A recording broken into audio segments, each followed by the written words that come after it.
All right, hi, welcome viewers and friends. So nice to have you all back here, players. I can't wait to get into tonight's. Oh, I love the city. I love all of its ties to South Belmont, um, and other continents. It's just got so much going on here. I love it. I love it. I love it. Okay, which reminded me of another thing I need to put into tonight's happenings or potential happening.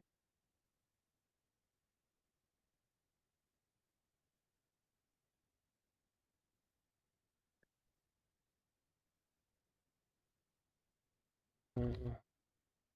Oops, type better, Dan. Your name again?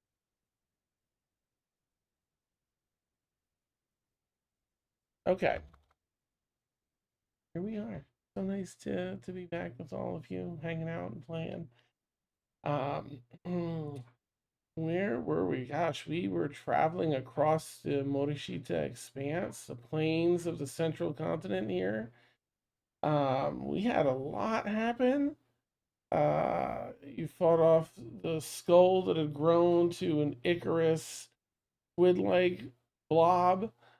Um, you actually learned a little more about it later, I think, thanks to Lennox, thanks to, to Tuna, and I think it was Tuna that was asking, like, hey, you know anything about this, though? You get some extra info, where Ladrin had written, um, oh my gosh, what was it? The Zion of the Ceaseless Void, I think.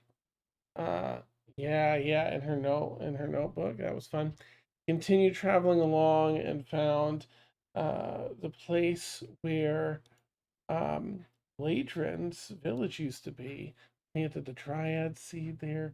Fortified the land with Tuna's spell. Was it Sanctuary or what was it?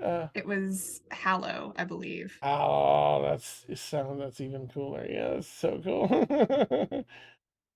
Perfect. And as well as Ladrin's spell, working with some of that beautiful magic. Um, Sorry, I'm changing nameplates as well, and I'm such a poor multitasker. Then heading further east by a few days to speak to the, the Fane. I can't remember the rest of the name, but the person that basically killed Ladrin's mother, turning out to be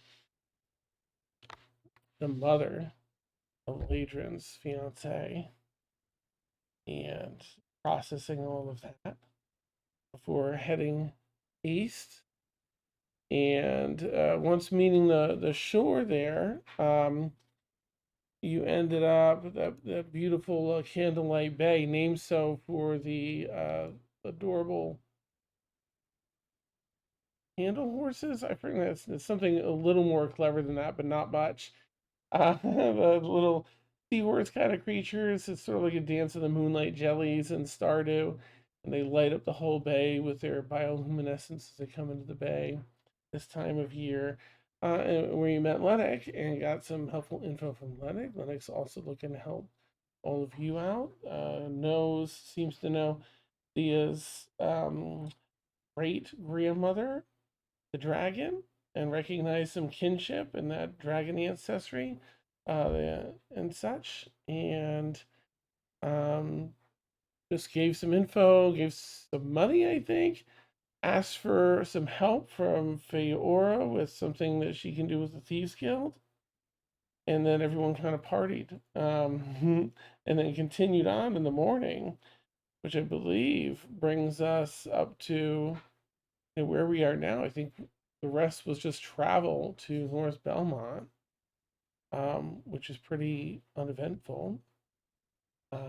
Is there anything you would all like to role play between, after saying goodbye to Atlantic and everything, and heading to North Belmont, or would you like to just zip on up to North Belmont? I think I'm fine zipping up to North Belmont. Yeah, nice. Oh, let's roll dice, right? Let's start off. Woo. The DM inspo roll. Just in case. Just in case. It never hurts, right? We're either role playing or battling, and either way, these are always handy. Lil, what did you get for DM info roll? 9. Okay. Carly? 16. 16. Okay. Asha? 12. 12. Okay. And Serena? 8. Okay, you price of righted it in the opposite direction. I rolled a 1. So you beat Figure out, beat Lily up by 1. So you've got tonight's. Okay. I'm sorry, we're level 9, so I think it's still D8. Still a Eight. D8. Okay. All right. Love it. Love it. Well, you continue over the next few nights. At least the next week, you get to see more of the dancing lights in the bay. Very peaceful here. The travel along the coast. Of course, you've got it's July or it's late July. I think you're in August. So it's hot, but the cool air off the ocean in the evening and night is wonderful. Sounds of the waves crashing is very peaceful. Sleep and everything. And the closer and closer you get, the more places start seeming familiar to you, Tuna, of course, as landmarks. You start spotting, like, okay, yep, all right, getting close. Fiora, you've been here, of course, so a couple places you recognize, but I think much more so for Tuna as you finally navigate to the entrance of the city. You're welcomed by some guards who they ask for the typical verification that every city does, ask you what your business is. And so I guess we'll start there if that sounds good for everybody. Guard approaches. Well, welcome to North Belmont. I see you are traveling party of adventurers, judging by the gear. Are you here for a short stay or looking to set up business? May I ask what you're looking to do here? All elf. As I Well, check your it's a bit of an extended stay. We're here for sightseeing and the such, but if we find business that we like, we might extend our stay. lovely, of course, and gives you a bow, recognizing your nobility. Yes, of course. Just we'll check everyone's ID. Everyone has like sort of a rudimentary print that has some of your basic information on it and stuff. You all showing your actual stuff? Anyone have like forged stuff they show instead? Shit, I did not think of that. Yes. Yes, But to only mhm. where it would have everything right except for the place where Ladrin hails from. It's it's the alias I Oh, have right. for her town, and I Mhm. need to find it in my notes. Okay. But yeah, that's what it would be instead of. Oh We no. we can pull back one night if you want and talk Yes, about forgeries. yeah. Yeah. Yeah, we go Oh, back one okay. night. I have no crime brain. Um All of us walking to Feora's tent at the same time. Amalona. That's what I need to put Luna's down. just gonna be like, Oh, I don't have one anymore. I feel like that's a problem. I can't be who I am in North Belmont. So Same. Oh. Oh, this is so fun. I get to make new identities for everyone. Yeah. Ooh. No one knows me here. So that's fine. Mhm. Except for this part. Thanks. I said I get to make new identities for everyone. Oh no. Okay. Not a negotiation. Mm. Well, Okay. please hold while I find a new name for myself. Here's the thing though. I'm really big and really pink. So like I feel like Mhm. it's not gonna be subtle if someone does recognize me. Well, you Then can we'll make always. you non-recognizable. I don't see What I've also done, if you make the other person feel guilty about recognizing you, usually they back off. So, Brilliant. Thank you. I'm stealing that. Amazing. Yeah, there's like 100 tieflings in the world. So, Yeah. but I love that. It's so hilarious. I can't wait. Yeah. All right, go ahead and give me a name that you want to go by, that each of you wants to go by. I want to give full control over to Lily as to who my new persona is. And then I'm gonna. Wait, no, now there's pressure. Now I'm scared. No, it's okay. I'll just Dia will then just become that obnoxious person who always wanted to be a theater kid but never pursued it. So it'll just be over the top. Amazing. I'm looking at a generator right now, so I will be with you momentarily. Nice. Ooh, I found the last name.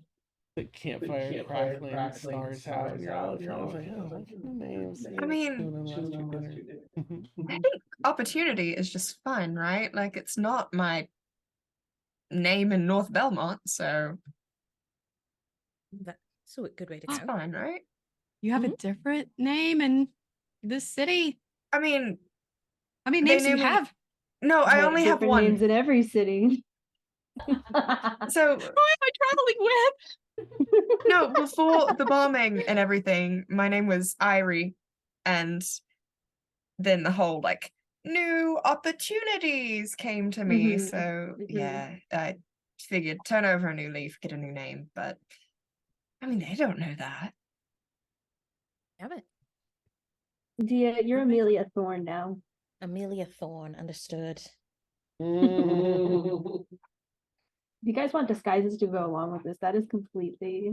I think I'll be. Oh god, I do have a lot more gold showing than normal. That's I think nothing Foundation can't fix either. That's yes, it is. I think Amelia Thorne might be a bit more dramatic. I think if we could maybe get a veil or something, like a very thick one. Oh, absolutely. One of those mysterious people who don't show their face. She'll unzip her dry cleaning bag and like rummage around a bit, and like at one point like fully sticking her arm in and digging around. Incredible. Nice. And then she'll pull one out. Beautiful. All right, so names, opportunity for Tuna. Feyor, do you have a new name? She'll go in her Astron disguise. Oh, Astron disguise. Okay. Oh. Good. Ladrin, did you end up with a name? Yes. Yes. Okay, Racist. Oh, that doesn't sound right. Right. I said it out loud. I'm racist. I'm proud. Like, that's a really cool spelling. No, what you say? Sasha, I love you. The Matt Mercer curse. Let's do Ray. R-E-Y. Ray. He says. It was really nice playing with you. I love it. Sasha just fades out. You're sticking to your guns on the racist name.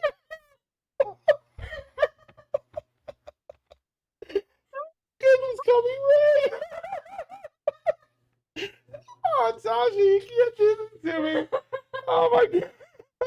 Okay, I'm sorry. Ladrin is Ray. All right, I'm so sorry. I love it, Tasha. That. Jesus. Like, no, I'm Somebody sticking clip with it. this. Somebody clip it. Oh my gosh. Oh, okay. All right, I'm good. Whew. That's amazing, Tasha. I love it so much. All right, Tasha, I'm so sorry, but that's gonna be clipped later.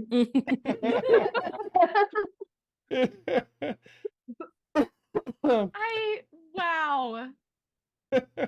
Hey. I love it. Oh, All right, so I have Ray Jesus. for Ladrin. so yeah, just Yeah. Ray Elder Shadow. Ray Elder Shadow. Nice, nice. Okay, right. All right, Dia, what was did you have a secondary name, I Amelia think? Thorne. Elia? Amelia. Amelia. Thorn or Thorn? Thorne. And I Thorn, think nice. if Put it's an E at well, I the end. believe. Yeah. Thorn. All right, does Astrid have a last name?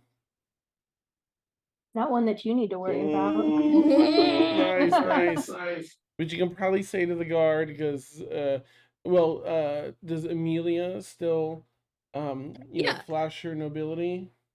No, because that is my family crest. Oh, dang. So Okay. I will not flash that Understood. here until it seems suitable.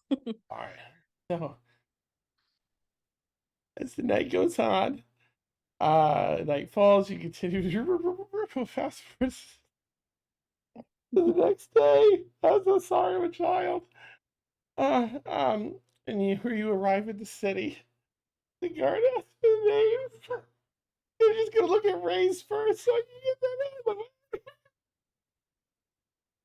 I just love it's just so funny to me. They're just Ray's and you're like, yeah, but that's fine. Just call me Ray. Okay, I'm so sorry. But you were like, I'm sticking with this. This is it. Sorry. So they check Ray, Elder Shadow. Everything looks good. Oh yeah, I'm sorry, Fira. Can you just make a dexterity check with proficiency because it's your disguise kit. I mean, it's your forging kit. Okay, so like Yeah, it's D20 plus your dex plus your proficiency modifier. great math. That one's my favorite. It should be blocked.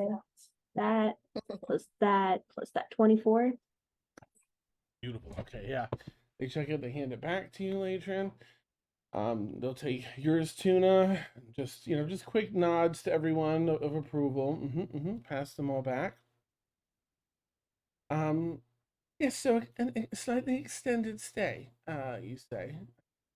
You looking to set up anything permanent here, or just have prolonged business? It would be prolonged business. Understood. Well, please follow the rules of any same here as any major city, unless like the basic laws and so on. And then they will also advise, as I'm pretty sure I've got some taverns here. If you don't have a place to stay already, there are a few inns. We can skip this if you want, Tuna, because you already know all the inns here and their costs. But if not, they'll be happy to tell you like the different price ranges and stuff. I'll speak up and say I've passed through a few times. Thank you. Oh, lovely. All right. Well, enjoy your stay, please. And they go in, start working with the next set of folks. And yeah, you are now in the bustling city. There's a lot of new construction along its edges here because the city itself is only about 15 years old. And has been built up considerably in that 15 years. But is still ever progressing in size and function. All right. So just so you know, Carly, as Tuna, of course, there's a few different ranges for inns and taverns. There's the Reef's Edge, which is an inn and tavern that has sort of a comfortable setting, comfortable furniture and such. About 5 silver pieces per night usually.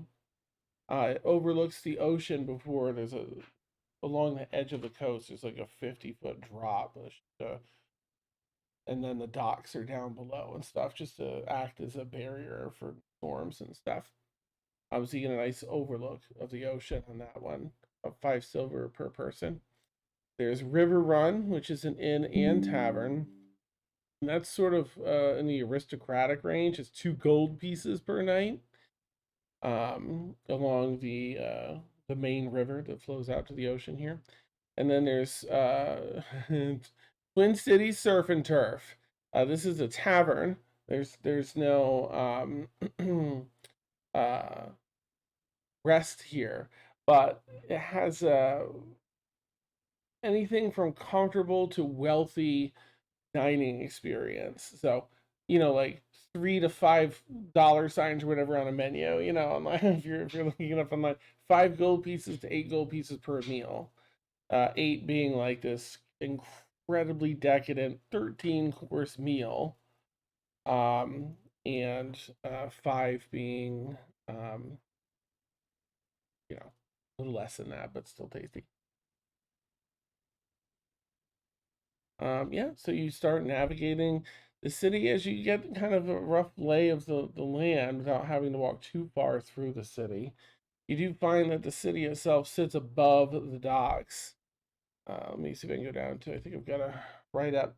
With the land of the city having been elevated before building took place, there are several staircases along the coastal edge here, that offer access down to the port area where the docks are, all rather steep. Far easier to walk down than return back up, as the port area sits a good 80 feet below the level of the rest of the city, helping the city weather larger storms and such. Lining the coast here, the docks themselves, there's a cobblestone walkway that wraps around the entire coast of the coastal edge of the city down, 80 feet, where numerous docks jet off of that in different directions to house all of the many ships that travel through. Um, let's see. Yep, lining the coast here in the docks, cobblestone walkways, 80 feet wide. So there's a lot of it's really wide shipping lane there to move things to warehouses and otherwise. The steps all have flat ramps that are much steeper on either side to bring goods up. In fact, they're usually set in between the stairs, different ramps that are locked by doors. They often build under tunnels to close off access so water doesn't in and head up to the city. Let's see. Bum, bum, bum.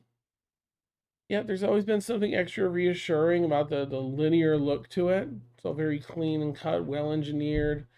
The hardy stone of which is compromised, extending out from this stone coastal pathway are many wooden docks reaching far into the deep waters to accommodate ships of all sizes.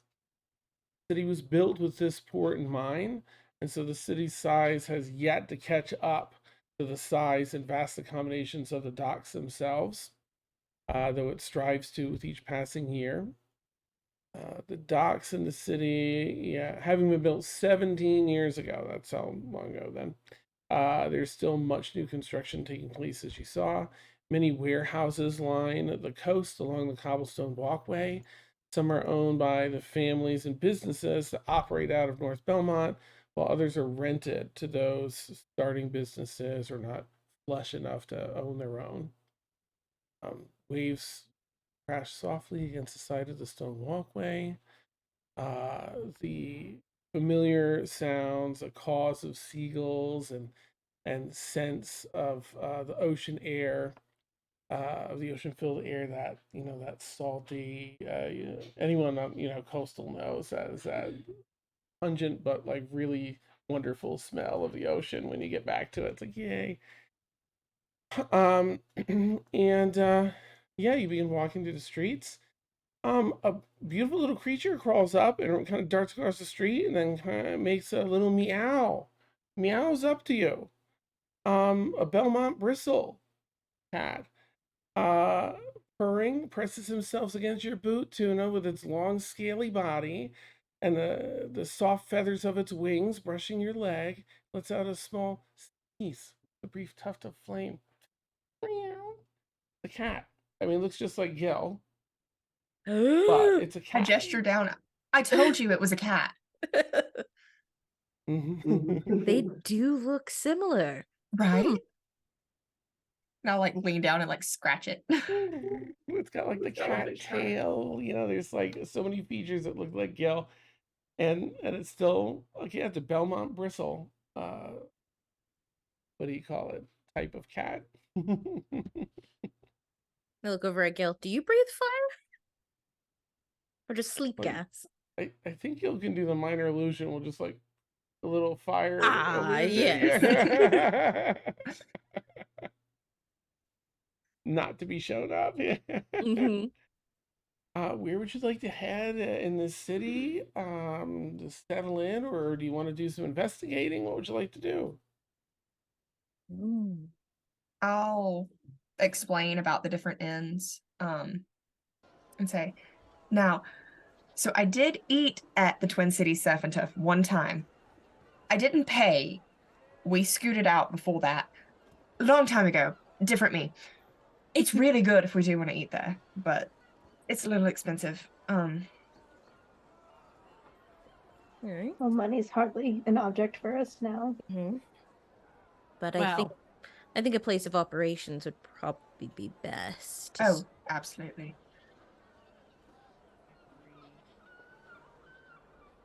I mean, some are nice. And then we discuss what we want to do, because we are here for an individual. So, and then we yes. find out the best places to see what they're up to. So, first place of business, headquarters. I think the Reef's Edge might be a good idea. I mean, it overlooks the docks, so we'd be able to see a lot of what's going on, at least. By your lead. Oh, gods. Okay. Mhm. Terrifying.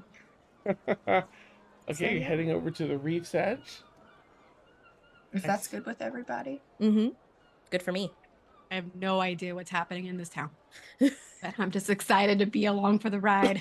Nice. Yeah, it's interesting to see a city with such fresh construction too, because it's a bit different in style and architecture because it's newer. But there's you can even smell some of the pine on the from the lumber and the dust from the stone. Uh, the seascape itself is gorgeous. It's stunning. It's morning time. It's probably maybe 10:30 a.m. So the sun's come up over the ocean, but the vastness of the ocean spreads out before you into the horizon in the far distance. Peering down this really steep, as you're walking along the edge now of the city to get to the reef's edge. It's that 80-foot kind of sloped drop, maybe something like a 30-degree angle down to the docks below.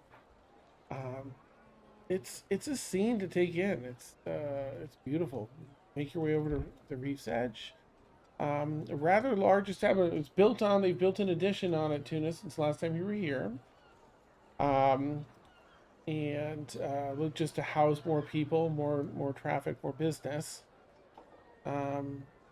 You all enter. Is anyone in particular leading the way to find someone to talk to, or? I'll take the lead to just find someone to be able to buy rooms for. Like, if this is a place that has like an ensuite where we can have like a main room and then like 4 adjoining rooms with it, perfect. If not, we'll buy like 2 rooms. Hey, you see, a woman in seems like maybe a high elf, late 100s or so, pulling across the bar in front of the bar in a wheel, which is sort of effectively a wheelchair. Looks a little different than our do here and now, but it's really finely crafted with a lot of detail. And squeaking by, picking up some glasses off the bar and setting them on a serving tray she has across the arms, and wiping down some of the bar. Now, Tuna, you know this to be the proprietor, Aurelel. You probably had, this might be someone that might recognize you, just so you're prepared to do whatever you want to do in response. They don't see you yet, but yeah. Tuna will kind of hood up just in case. Okay, excellent. I feel like I definitely got a cloak from Feora. I don't think Tuna has one, but it's like, Feora, I might need this. Like coming into the building like frantically. Perfect. Okay. Do you want to approach Dia? Yes. Okay. As you approach, she'll pause and put the tray up on the counter. Ah, welcome, welcome. Um, New to the city, looking for a meal or boarding? Boarding. Lovely, lovely. How many rooms are you looking for? How many beds per room Well, do you um, we have some largest rooms. We've just recently added house 5. Um, they're a little more expensive than the others because they come with a few other amenities in the space, mind you, of course. Most of our rooms are 5 silver for the night, but that room is 8 silver for 5. I mean, as many people as you wish to have in there, but the room itself is Mhm. 8 silver. If we paid a gold per night, could that be added for privacy? Understood. Absolutely. Privacy and discretion, most certainly. Mm-hmm. And I think, how do we want to put down for like a week? And then we pay up more if we stay longer? Okay. And then, oh yeah, I'll. Thank you. Well, be sure to come down, have your complimentary breakfast. Other meals, of course, you'll find a relatively fine dining here, not at the same level as Twin Cities Surf and Turf, but lunch and dinner, of course, you'll have to pay for, but breakfast is free and filling. Appreciate it. Of course, let me get your keys. I'll be just a moment. Lay down, kind of wheels into the back, and comes back, wheels back around with two keys for you. If you wish third set, let me know. But for the additional privacy, these are both the only 2 keys. Thank you. Of course. If there's anything else you need, ask any staff. We all have the blue apron. She points to a little blue apron beneath, like a number of other things she's wearing. Look for the blue apron, and we all wear it here. Be glad to help you. Oh, Enjoy your stay. thank you. And then Mhm. head up to the room. Nice. Right. Paid for 1 week. I'll make a note for myself. All right. So you all head up, and you Tuna just with the cloak. Yeah. As soon as we get upstairs, I'll say, someone please ask if she still makes the crab cakes. I don't want to be like really obvious about it, but Okay. at some point, crab Ask about cakes. crab cakes. Okay. Layden turns around and heads back down to go talk to her. Amazing. You go right back down. Okay. Yeah, I just did like a quick like 180, be like, what was her name again? I'm sorry. Arlo. Parallel? Okay. Okay. Excuse me. Yes. Parallel? Yes. I've never been here before. But given where we are, someone told me I needed to try like seafood-ish type stuff, like something with crab in a cake-like manner. Y'all have that here? We do. Yes. Yes. We're sort of well known for it. Among those with good taste. We have some crab cakes. We serve crabs separately, lobster, and some other shellfish. But our crab cakes are quite delicious. We serve those with dinner. Um, but for guests, we'll make some for lunch. Are you staying with us? Yes. Yes. Yes. Okay. Hmm? Then I'm in the private room. oh, yes. Then should you wish any for lunch as well, we'll make sure we whip some. Cool. Up. Thank you. Close. Goes back upstairs. Right. So, Yes. crab cakes acquired. Yes. Okay. If You're you would wonderful. like them for lunch, just let them know, and then we can also have them for lunch. I don't believe I've ever had a cake made out of crabs before, so I'm scared.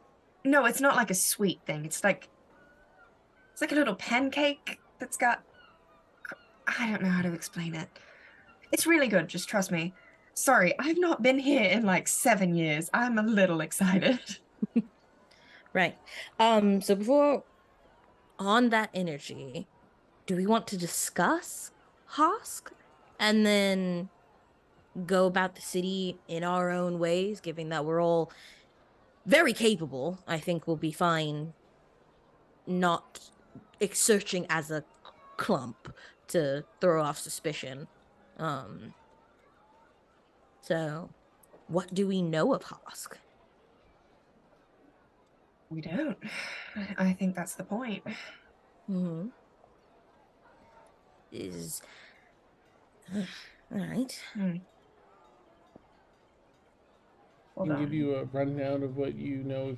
If you just let me know. I won't do it if you don't want, but let me know if you need a breakdown of what you ask. We know they're a shapeshifter. They can take memories as well as appearance. I mean, I think that's our main problem, but Was there a modus operandi? Just the habits that they usually have, patterns that they do, like how they like to operate, and anything that would give us a heading? Look like normally. Well, they can change what they look like. Yeah, but surely they have like a base appearance. Maybe? I don't know.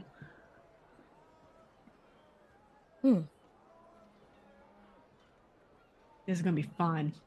Okay. This is gonna go so well for us. Well, we're really good at this.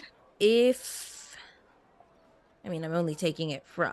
I am only making the assumption just because Feora, from what you've revealed to us in your ever-spanning network, having the ability to change your face gives you the opportunity to have enterprises in many different factions, allowing people to think that you are different people doing 7 different things when in actuality those 7 different things are for one end goal.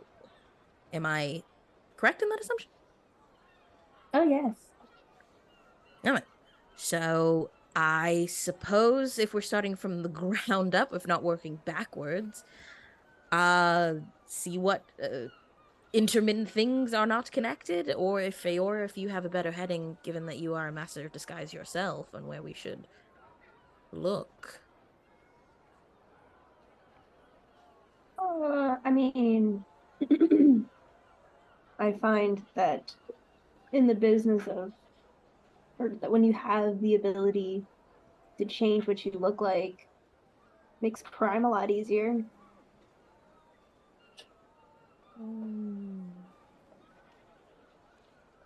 Then, okay. There's that. Then I may know some people. Oh. I mean, to be fair, almost the entirety of this city is criminals. Sure. Okay.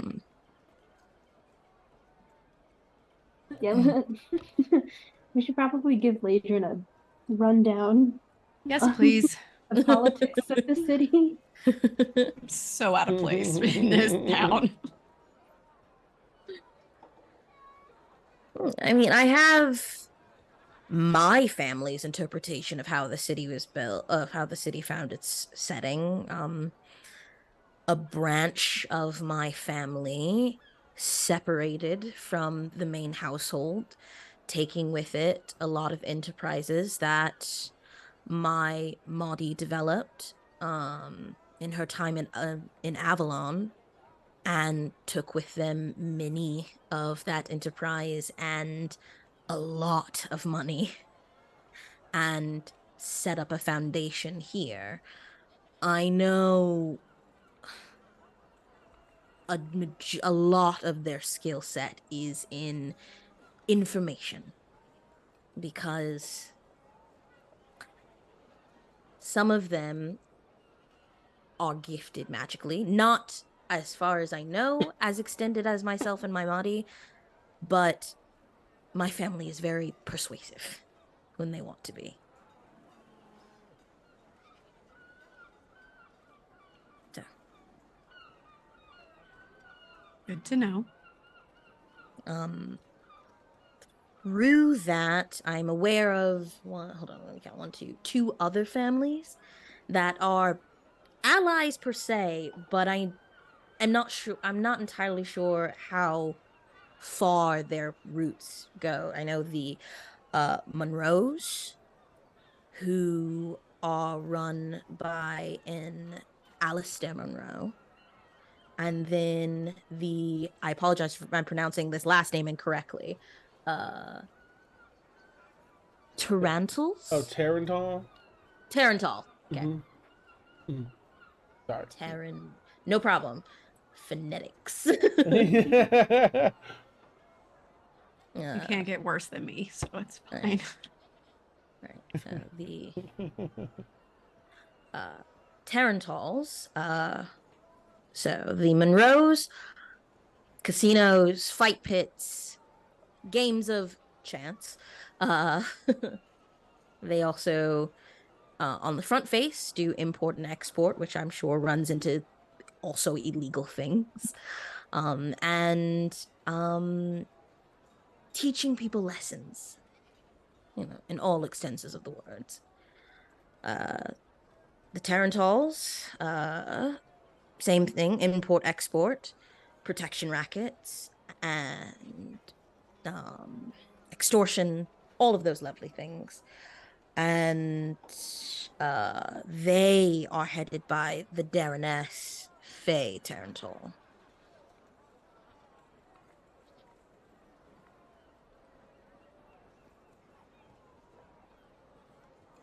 Okay.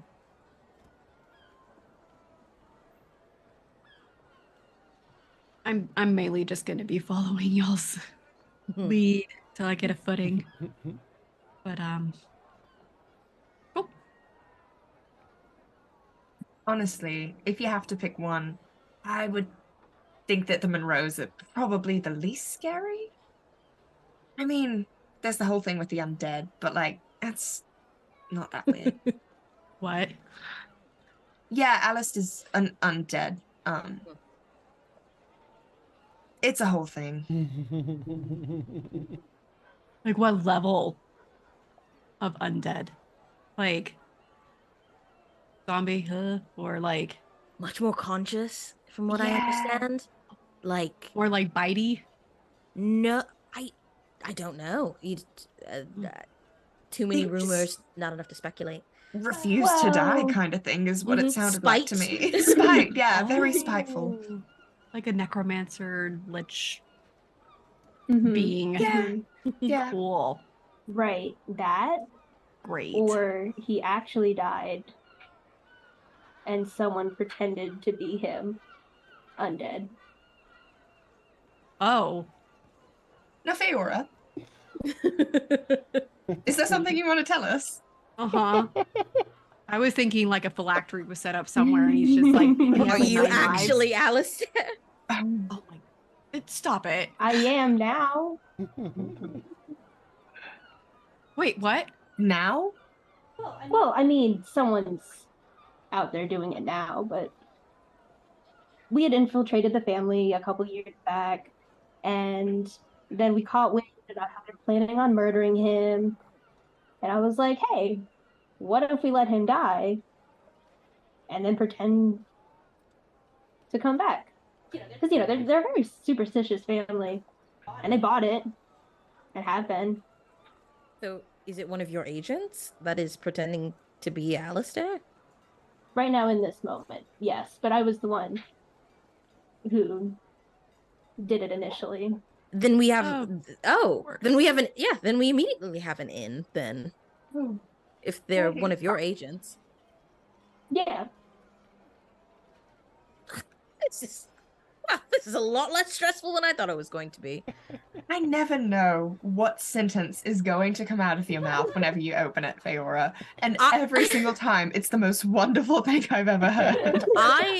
I am going to assume that every person I have met, 50-50 chance it was Feora. That's just how I'm going to proceed throughout my life now. That's fair. Look, I mean, I've been alive since this planet's, stood. And I got into this business early, so. I just like to set groundwork. Yeah. I don't even know what to say to that. Like, at this point, I shouldn't even be surprised. Well, let's go find Alistair Monroe, use our leverage that he is your subordinate or colleague. And then if he gets uppity, we'll expose him. I think it's a good carrot stick plan. Well, we can also just give Alexa, never mind. Sorry. I can also just give them the signal that I'm in town and be Alistair. Okay. Well, we just need information from him. Is there anyone that's been shifty, has disappeared for a week and then come back as if nothing's happened, just to get a lead on this Hosk individual. If it helps for a typical procedure would probably be something like getting in touch with your comms person, having them get in touch with the one that's under as Monroe, so they can just mental message the information to your comms person, who can then relay it to you without bringing in any people that might be suspicious or anything like that. Do whatever you want, but that's probably the typical spy-ish kind of thing, just all behind the scenes mental messages. But have fun with it, do it any way you want. Well, I mean, because I've just got the one sending stone to connect to him. So I could tell him to have the other person meet. Or send a missive, or tell them about to write up, they can send in a thing. Because just to preserve how difficult it is to maintain that, if they just go out and meet a bunch of other folks, some of the family might be like, what's going on? Maybe if you set it up as like an official business meeting for some new, endeavor, or just ask them to send a letter somewhere, secret a letter away. I'll ask him to send the letter then. Yeah, So, any way you want to do that. So just sit and she'll fiddle with her earring a little bit. And use the sending to talk to the comms person, ask them to give kind of like a recap, and if anyone's been standing out as particularly shifty and such. Okay, yeah, let me know all the things you want included. If anyone, like any newcomers, or just anyone in particular that's been doing out of normal business, like unusual business. Newcomers, anyone that just stands out. Yeah. Probably just give them like an abbreviated version of like what we're looking for, and if anyone might ping as that. Okay. Of course, she just does this all in silence while like fiddling with the earring. I would well, that's like, all right, we'll get a letter soon. All right, excellent. Ladron, can I have 100 platinum pieces? Why? Things. Okay. We just We're just gonna indulge that. We're not gonna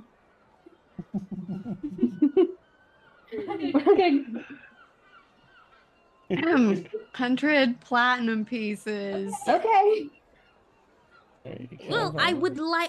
I am interested in buying a city block, or at least a corner of it. What?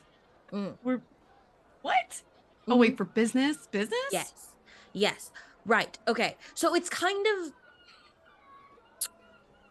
so when I was, fiddling around with the giant magic book and contemplating becoming a god, Hmm. I saw the world connected. And it's like even though we're essentially from what I can understand, cut off from certain planes, there are still ley lines that allow, especially which is why the elementals are so powerful here. They're very raw and sort of Mm. exposed. And after what happened when we woke up our giant mountain friend and an entire city's um was set into poverty, and it was very much a big strain to just get um it was very much a strain to get resources there. So I thought, since I hate walking so much, I bet other people hate walking. And so I want to create a sort of magical highway that will allow transportation faster in between cities. And so I am hoping to find places that are very powerful in the ley lines, buy them up in popular cities, and then eventually, once we have enough money, develop them into these magical highways. Like a At least that's what I waypoint. was thinking. Yes. I love this. You may take this money All right. and go to town and yes. Okay. Okay, take 150, 100 platinum pieces. It's Mm-hmm. usually about 10 that fit because they're sort of rectangular, these, and they fit Mm-hmm. nicely, kind of like dominoes in like a long sleeve. And so you've got 10 of these. They'll be moderately heavy to carry too because they're platinum. Yeah. So, but yeah, you put them in, in a bag or wherever you want. But Mm-hmm. definitely, you want to lock that down here in the port city for sure. Absolutely. So if we have Okay. to, it's just one of the things I'll look around for, since we have to wait a couple of days for informants to get to us. Mm-hmm.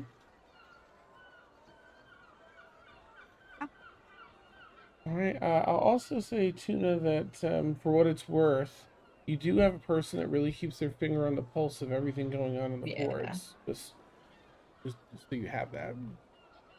I mean, so we're splitting up. I'm guessing we're gonna go teams kind of thing. Or I called Adrian. Interesting. well, I was going to say I know someone at the docks, a couple people at the docks that, I mean, if anything's happened recently, they'll know about it outside of obviously the information you'll get from the non-zombie man. Yeah, I mean, we'll have to wait a little bit for that to come through, so we can And check out your. yeah. Yeah. What was that restaurant or that tavern?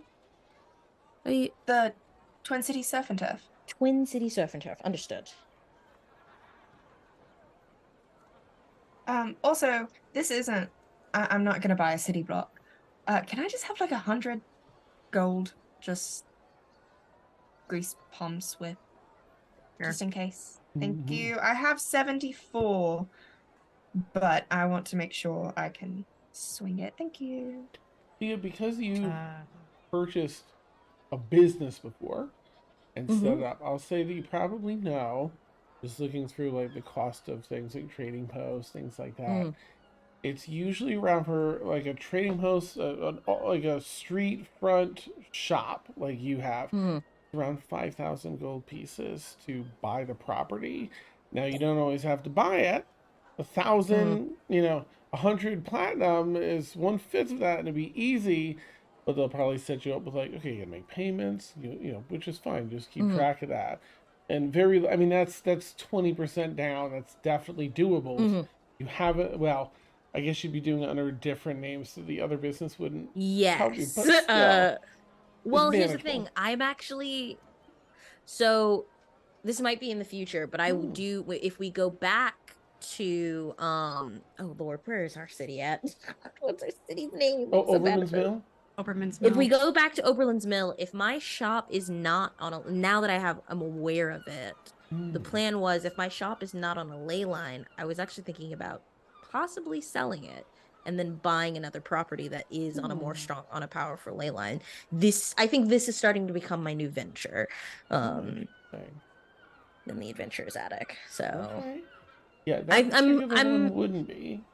yeah, Overman's Mill.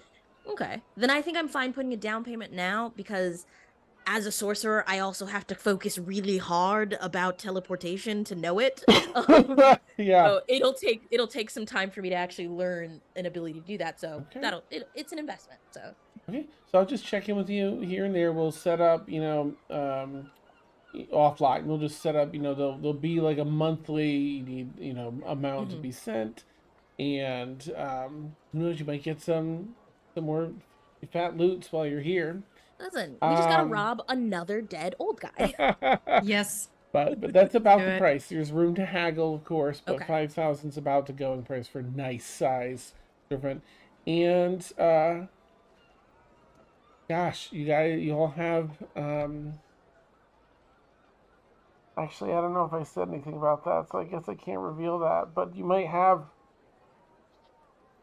I don't think you have a way currently to detect ley lines because I said enough about already. You might have almost access to that. You might hear on something with that soon. So if you want to give it a day or two before you start looking at that particular shop, you might have exact means. Well, if the DM says that, I shall wait a day or two. Okay, nice. So I might as well ask because I'm pretty sure, Figure, you sent in that mirror, right? Okay, all right. Okay.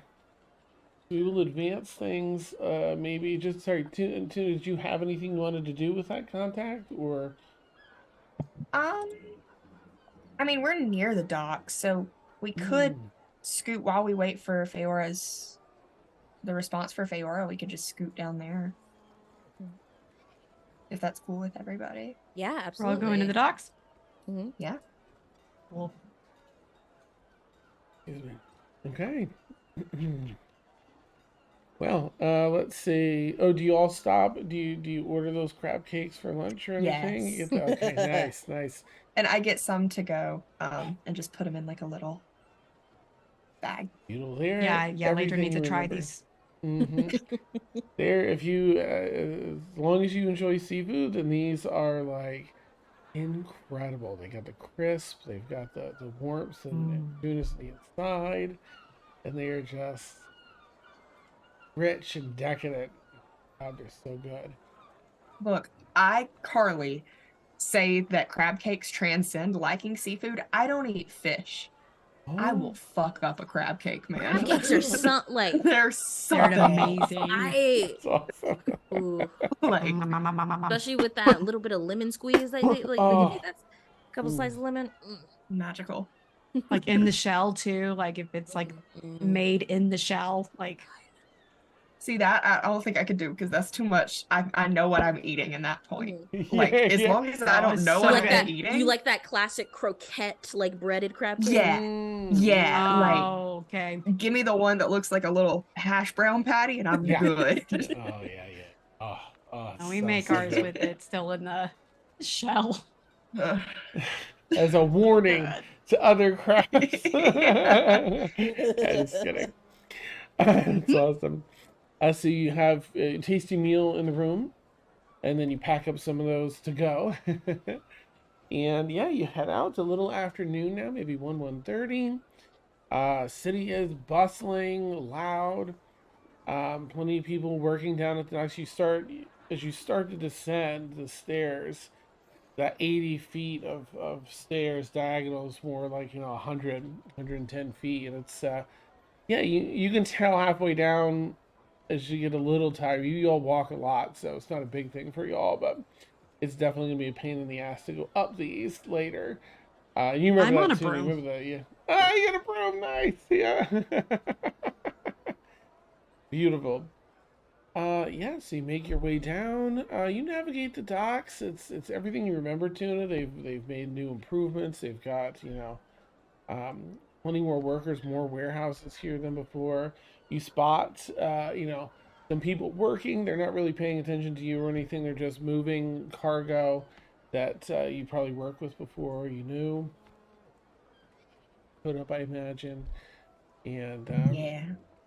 you you know there's a couple warehouses which this individual does most of their work with. As you wrap northward up the coast, that 80-foot wide cobblestone here with all the warehouses and such, until you see them. Let's see, it's after lunch, so they are directing some of the other dock workers where to go and what to do. And they are sitting near the base of the wall that goes up to the city, kind of tucked in a little corner in the shade.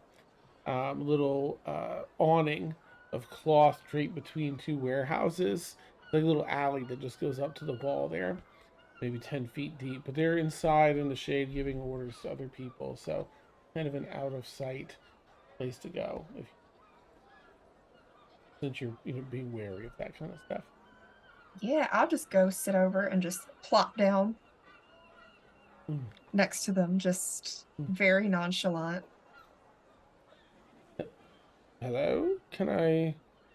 And I hold out the bag of crab cakes and I'll take my hood down and say, figured you might want some of these. um, Gosh, your name before was it's slipping. Irie. Irie, thank you. Mhm. Oh, Irie. Come here, come here. Yeah, you will. Yes, the crab cake. Then goes to give you a hug. Yeah. Oh, I'm I feel like I have so many things I wish to ask you, but I'm just so glad and thrilled you're here and alive and in mostly one piece. Seeing the. Yeah. Mhm. Yeah, long story. Mm. Um, I mean, how's everything been? It's been a while. Indeed. It's more the usual here. Some of the names change, but business as usual. Um, yes, I mean it's booming. The past 5 years or so, work has picked up. The docks feel near their full capacity now.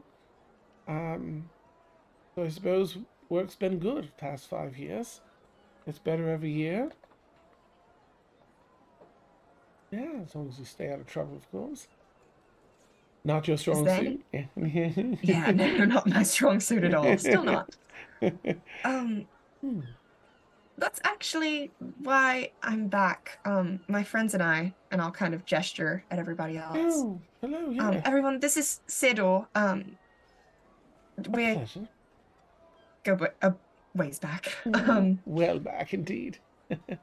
And they're a dark elf, maybe just over 100 or so.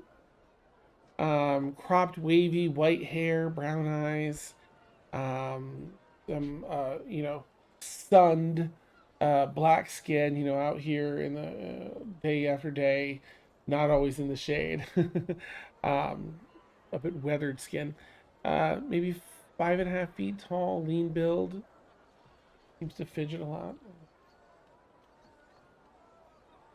Where is there anything weird going on? I mean, there's always something weird going on, but like more so than normal. Yes. Oh, yes and no. Certainly nothing outside of the usual, right? I mean, we have undead people running families and businesses here.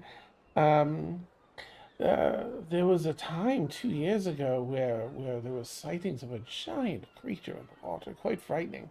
Never approached the city, but those that would come sailing in would speak of the size of the shadows swimming beneath their boats.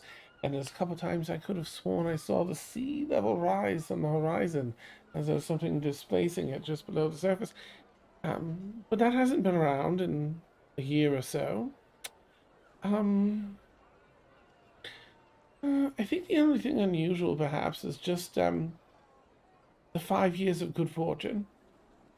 As I mentioned, I'm not going to look a gift horse in the mouth, but 5 years in a row, each year better than the last, seems a little too good to be true. I'm waiting for that to fall flat in its face, but it hasn't yet. You caused it. Where did it come from? I'm unsure myself, of course. I wish I knew. I don't like being in the dark on those sorts of things. Something very high level. Something like the Layla would know. You know, she's still, um, Layla Halcyon is definitely still the one that runs the city. Um, and Right. I don't know what they've done to strike. There's more and more deals with foreign continents, bringing in driving in business, more and more that seem to be cutting off. It takes a week and a half off of trade lanes, of course, going here versus South Belmont. Always been a selling point, but the number of ships they've pulled in been considerable over the past 5 years from other continents, changing their shipping lanes to mark North Belmont as a destination. If anyone in the city has an answer, it would be her.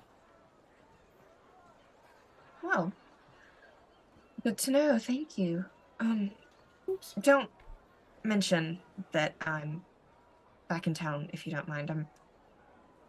Understood. I'm an adventurer now, so it's a bit, Well, it suits you, Irie. Look at Thank you. you.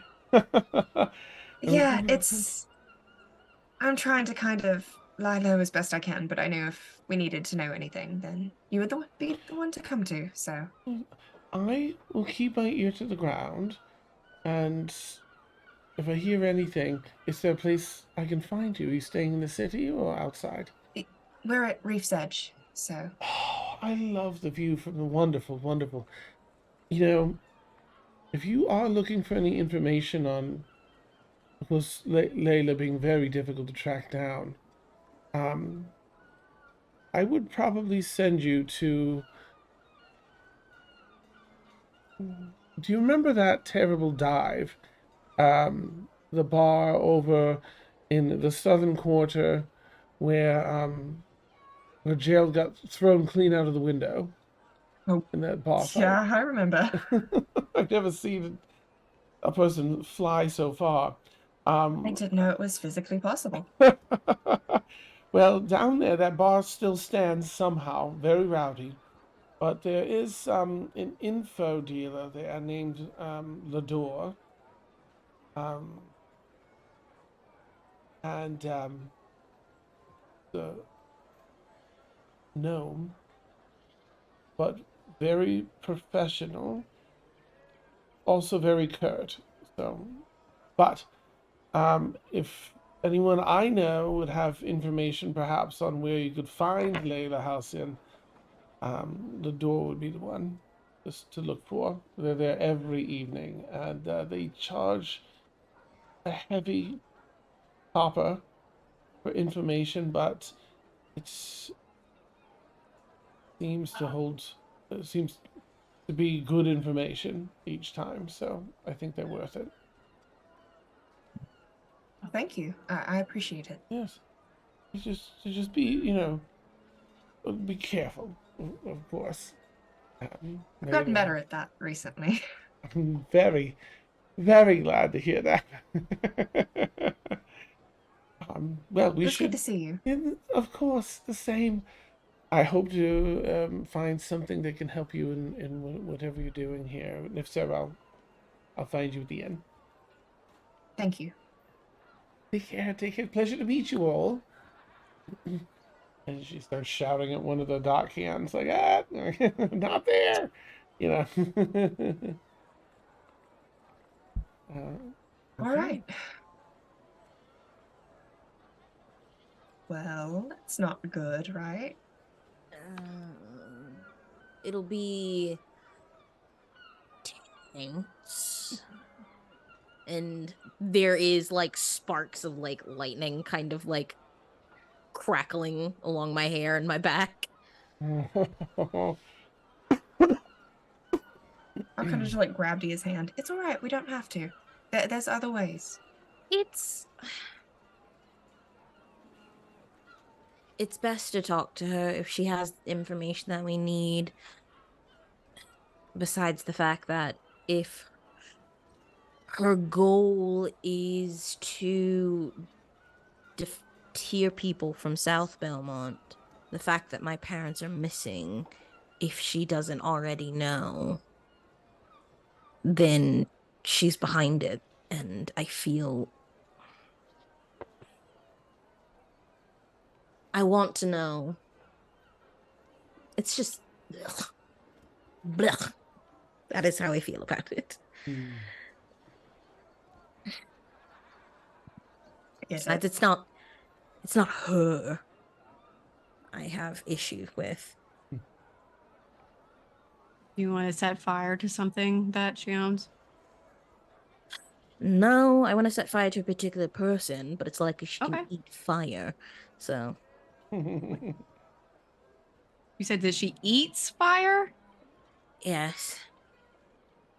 But what about hellfire? Like, That I don't know. I can't tell if you're being serious or not. I'm being very serious. My cousin Octavia, the whole reason why I was in the situation I was in. Very imposing. No. So We'll keep an eye out. Oh, I'm ready to deal. If we need to go to see her immediately or at any time, I have my family crest and a very obvious detailing that proves who I am, so we'll probably get to see her right away. Yeah. We could always hit up the info dealer tonight to see if there's anything else they might know, but True. something tells me Feora already knows them. Might actually be them also. Might actually be them. You don't know not everyone. sure. But So you would say to deter us? No. I'm being truthful about my different personas now. I've learned my lesson. Do I believe her? I Side would check. hope so. My passive insight is 9. I trust you with my whole self. I'm not lying. I know. That's amazing. Okay. Well, you've got a little bit of evening time. Is there anything y'all would like to do this evening before taking with the info broker? I would like to check the vibe of what's it called? Twin City Surf and Turf. Like, I just want to check the vibe. Do they have like a private room for perhaps for like a private date or whatnot? Excellent. I would like to make a reservation then. Okay. For like later in the week. Nice. Yep, it'll they can put you in. It's probably a full week for probably 8 days from now. The earliest they can get you in. Okay. It's 8 gold, but that's Perfect. for the room, and that'll be that 13-course meal for up to 8 people. Is music included? Like, will we have like a band? Great. That's definitely on the very wealthy uh, side. Okay. Taking it from my personal funds. Nice, nice. Okay. All right, yeah, and it's. I mean, the whole place looks ritzy. They have clearly like a more family dine-in, just come on in and eat this section, but then they have these reserved spots, different floors for different costs, and that one's like Mm-hmm. second floor back corner. It's got Mm-hmm. windows facing the ocean, and then the coast on this window, and this wall, ocean on this one. A beautiful long table chandelier, little corner stage up in the corner of the room for the people playing the music, and have fine decorated. Well, they show you, they give you a tour, of course. Perfect. Right. Let me give you a date though, because today is um Augustinier the 26th. So 8 days from now will be. Oh, come here. Augustinier, what I say, the 26th. 8 days will You be did one, 626. 2, 3, 4, 5, 6. Will be Saturday the 5th of September. Yeah. 5th of September. Are we all with you when you do this? Or is this just Dia on her own? Yeah, it's a good question. I think I might. I definitely like if we were waiting until tonight, I would have wandered off on my own. Oh Nice. my god. How Okay. exciting, man. Surprise reservations. Yeah. Love that. Okay. all right. So you're able to, for this evening, do you all eat at your regular plate? There's a number of other shops that have a lot of seafood here, of course. But because it's a port city that deals with other continents, there's some extra continental food shops set up here. Some focus on more fried foods and got, like a little American kind of stall with like the burgers and hot dogs and stuff. Burger? um, I want a it's a, burger. you've got like a few different like cultures of food. Like 4 or 5 different cultures along the port. If you wanted to just try something different, but it's entirely up to you. I'm just There's like the discard bucket for crab legs, and I'm just going to town. Oh, they definitely have a crab shack kind of place. Yeah, yeah, yeah, yeah, yeah. Beautiful. Amazing. That tin, that steel. Yes. Got the Beautiful. bib. Fantasy Joe's Crab Shack. Yeah. Mm-hmm. Mm-hmm. Beautiful. All right, everyone gets their fill of delicious crab and otherwise this evening. And before you're getting ready to head over to the info deal, you do all take a moment this evening before heading over now with full bellies um, to take a little bio break before you go. You're like, we're gonna be talking. We don't need our deal interrupted. So with that, we'll take our bio break. For anyone who doesn't know, we take about a 10-minute bio break. We'll jump into that. We'll catch you all here in about those 10 minutes, and we're gonna get some info on people. Can't wait. All right, here we go. Bio time. Hmm. Our audio will be hot, so All right. the jam.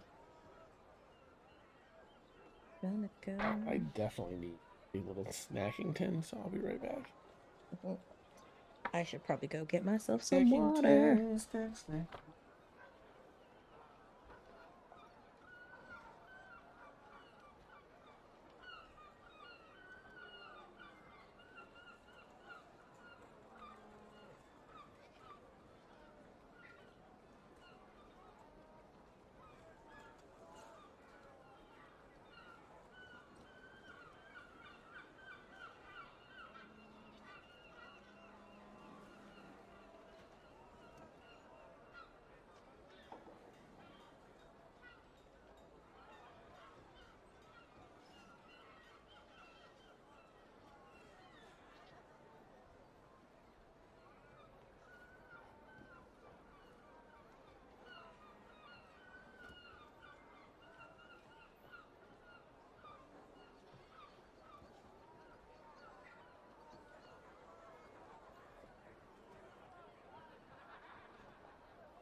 Loving the way things are unfolding.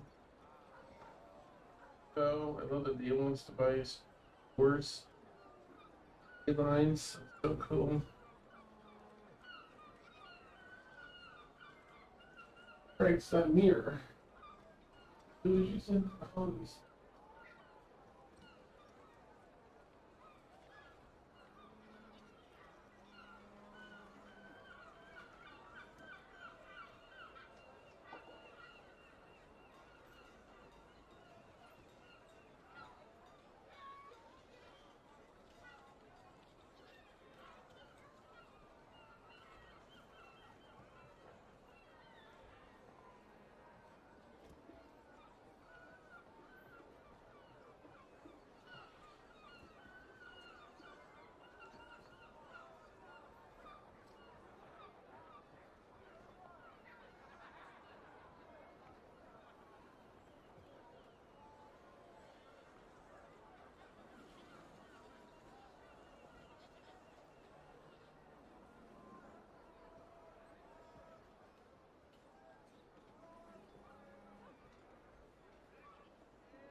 Yeah.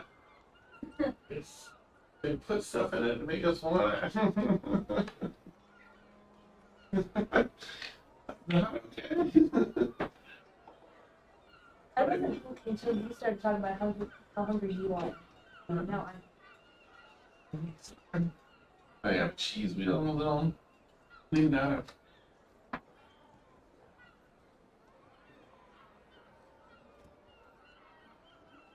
Oh.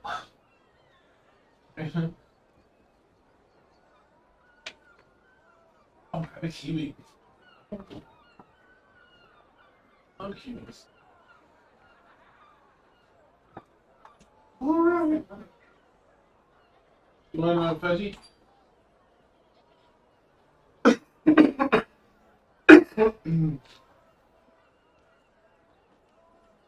uh, 7 to 3:30? They're like all 7 to 3 except for like 2. So.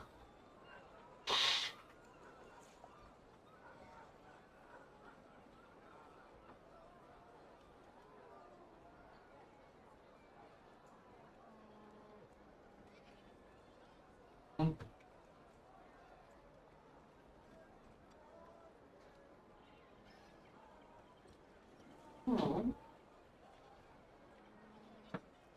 I don't know if it's already do that.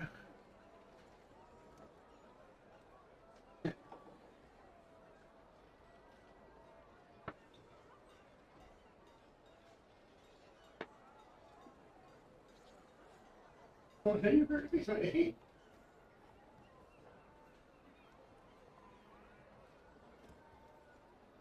Bless you. Oh, no. Oh, I'm sorry. No.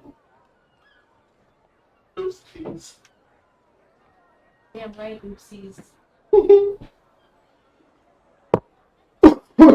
Oh, excuse me. My goodness. Mm. What's that? We should have a fresh block. No. I don't lie about cheese.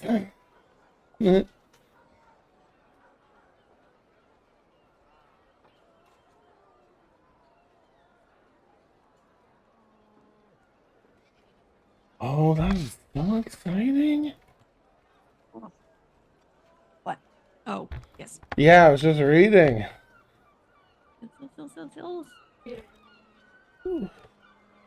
What's that? Reading what? Right here. Oh. That's really cool. Get it, get it.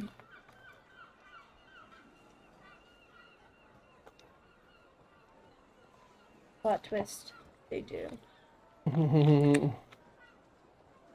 This is so much work. Do I want to do this? Yeah, because end result is really tasty. And it just feels like a lot of work. As soon as you do it, it's over. Did I tell y'all I made a tattoo appointment for the end of this month Oh, that's to right. get part of my it's a no, it's not a weird setup, but it's Baldur's Gate themed, and I'm really excited about it. Yeah. That's so cool. Yeah. Hmm. I talked with them a couple weeks ago, and then I messaged him again yesterday with like other ideas, and I'm just need some needle therapy. Mm. I'm so excited for you. Thank you. What are your new ideas? Great. So Asterian's mirror that he has, and I think it's Act 1. So it's going to be the back of that, like with all the intricate design and whatever. And it's going on my forearm. Excuse you. Okay. Oh. Yeah. Come here. Come here. Okay. So it's gonna be that, and there's gonna be thorns wrapped around the handle, and then the back. It's gonna have flowers coming on like going from the right side of the mirror up to the top left, kind of like the mirror is like laying on it or something. I don't know. There's gonna be flowers around it somehow, but the flower is related to a scene in Act 3, and and you only get it if you romance Asterion and also like complete his backstory in the good way. So, Okay. Yeah. So I've got that. And I think that's it for the mirror. And then if we have time, I'm gonna do the Speak with Animals icon and put it next to my paw print on my wrist, if it'll fit. Awesome. But then we talked about the next couple years. Like, I'm working on a bigger Baldur's Gate piece that I don't know if I'm gonna do a leg sleeve or stick it on my back because there's more room on my back. And it would feel more like a massage on my back than it would my leg. Right. I'm gonna get once I get my nice femme body. I want to get like a nice hip and thigh tattoo. I think that'll look really. I just don't know what I want there, but something that just wraps around the hip and thigh. I love those. They look so good. I totally agree with the thigh pieces.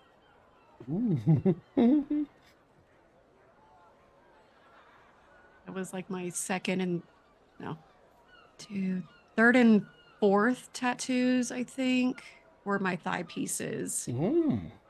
Like, they're pretty big thigh pieces. How did I not know you had thigh pieces? I thought you did. Shame on me. Shame on Yeah. you. There's Yeah, Tasha, why aren't we talking about your thighs more? Thank you. Right. I don't know. I don't know. Everyone else is. Why aren't y'all? Amazing. It's like I show them off all the time. Come on. Yeah, I've got an anchor on one that's like split. The right side of the anchor is like all pretty and like traditional, and the Yeah. left side's all like dark and like Ooh, like pretty. how do you? It's like if you've seen Lost, the Mhm, TV series, mhm. when he's like everyone has like a good and dark side to Mhm, him. That's mhm. like what the concept is, I guess. How something similar to Oh. that. So like an anchor you would find at the bottom of the ocean versus like a brand new anchor. So I've got that. That's cool. And the other one's a giant dead tree with Ooh. red leaves blowing down around it. If you die in that tree in this campaign, I'll make sure it looks like that for you. Oh, don't do that. Okay. Don't do that. And then I've been thinking about like, because I do want to get like random tattoos based on like every character. So like, Wow. when my friend had passed away a couple years ago, we have a Mhm. my sister designed a logo for our group. We were called the Moonline Mercenaries, and right. Mm. And so when she passed, I got that tattooed Oh, for both of lovely. our characters on there. And so I want to get something for like Daxel, because Daxel, gosh, I played her forever. Yeah. Want something for Mhm. Ladrin. Haven't decided what yet. Where. That's awesome. Just gotta wait till after Christmas, and then I'm gonna go get tatted up. Yeah. Yeah. Awesome. I can't wait. But mirror sounds really cool on its own, but the other things, the little bell symbol there, is gonna be really cute. Well, I've already seen someone already got the mirror itself tattooed on their body, and I don't like matching up with anybody. Yeah. So, and like my guy also just doesn't want that to happen either. So we're trying to make it as unique as possible, but also like if someone else were to spot that, they'd be like, I know where that's from. Right. Yeah. I'm gonna sneak us back. Boop. That sounds awesome. Oh, good night, Trilina.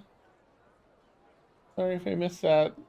I don't have timestamps up, but have a lovely night if you're still there and going to bed. All right. Oh yeah, fingers crossed. Fingers crossed. So exciting. Okay. Where were we? The bathroom, right? And then everyone wrapped up, and yeah. So of course, Tuna, you know where this bar is. I don't even know if it has a name. I was thinking, do I want a name for this? But I think it's just that bar. It's been there so long. It's lost its sign. People that know, work the docks know it's here. You know how rough and tumble it gets. That's a regular night at it, getting, people thrown through a window and bar fights and stuff. But good place for, info dealers to kind of lay low and do their thing. Yeah. So are you all heading over there post Crab Shack? I think that was the plan. So yeah, let's go. Nice. All right, Tuna, you guide everyone over as the sun is, let's see, sun stays up pretty late, but I guess it's getting maybe about that twilight hour where it's getting ready to almost set, that last hour, that gold hour.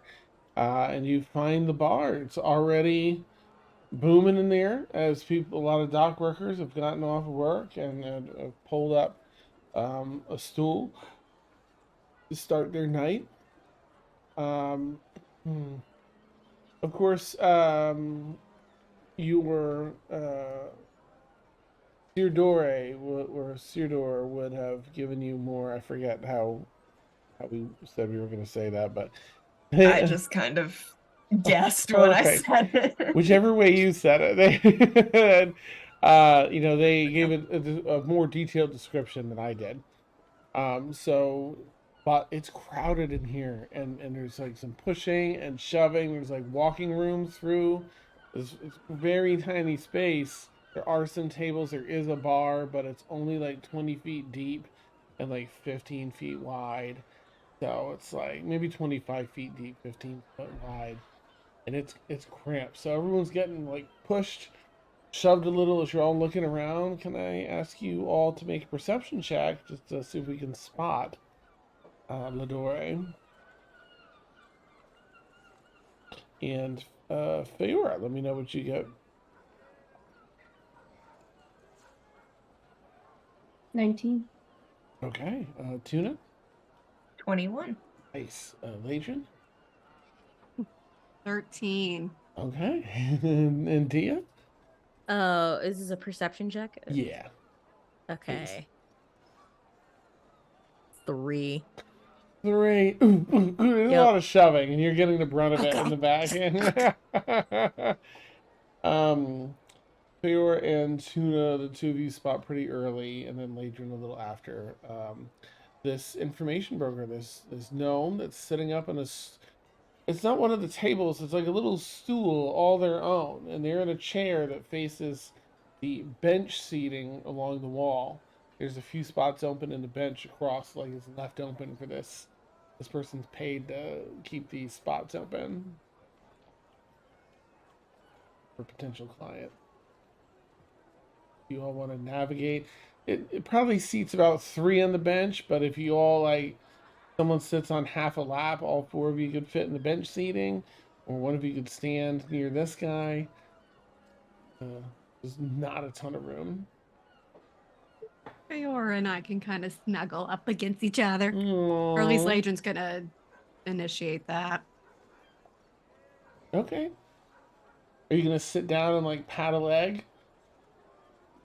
Like, Yeah. okay, nice. Oh, I yeah. love that. Okay, yeah. Uh-huh. Awesome. The tuna. It's my turn. Yeah. Hold on. Yeah. It's my turn to add the rainbows in the chat. Yeah, do it. Nice, yay! Makes me so happy. Beautiful.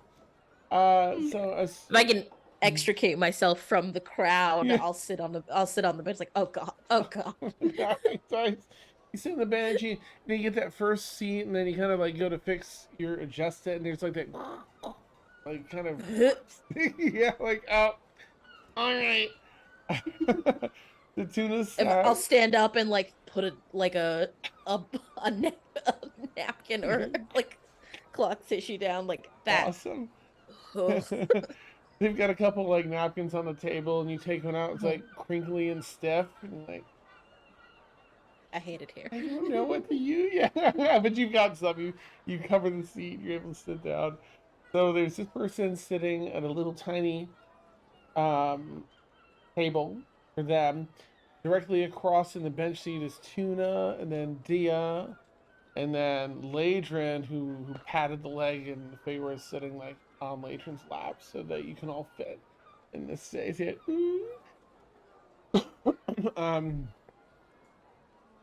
Ladore, the gnome here, yeah, has some long curled white hair, red eyes, rather smooth, almost like a ghostly kind of pallor to the green skin tone. Yeah, and just sitting in the seat, little feet, his feet up on a rung that's just below where he's sitting. Yeah, all right. This is a business area. Here for business? And if so, who sent you? Looks at all 4 of you. Charisma is shit. Do you really want me to? Sidore sent us. Oh, all right. Oh, you're fine. Then you want a drink? Yes.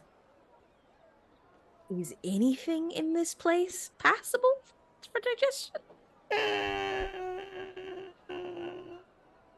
Yeah, drink just- it really quick. It's not really for enjoying. It's Okay. Calls for four. All right, so you're here for business. All right, I've got a little time left tonight for business, so tell me what it is here you're looking for. Leans in across the little tiny table, like stands up on his seat and kind of like puts elbows on the table to lean across. Big ears. I'll just kind of gesture for Dia, who is good at charisma too. Right. So we are looking for. Wait. We already have information on Husk. What other information are we else getting? Just so I know. We're here to ask, technically speaking, Mhm. where Layla Halcyon is, but I don't think we need to know Right. that. Like, I think that's pretty much covered with. I will I don't say, know. just so you, it may be, but Tuna and Figure are having more intimate knowledge of the city. Layla is often like a ghost. Finding her Okay. location, like, it's part of her whole deal of staying behind the scenes and Okay. controlling things, but not being able to be reached. Just to put Right. that out there. Okay. Right. We need to get in touch with Layla Halcyon. All right. Well, I can help with that. Yeah, I've got some information I can help with that. Good information. It's not direct information, so I'll give you a bit of a discount, but I know where you can find out where she is. But I don't mean to be brash, but I run an upfront business. Normally I charge about 23 gold pieces for this, but since I can't give you the exact information you're looking for, but it's as good as exact. You just have one extra step to take. I'll knock 5 gold off. 18 gold pieces on the table. Information's yours. And Considering we have to do most of the legwork, I would say 15 gold pieces is apt.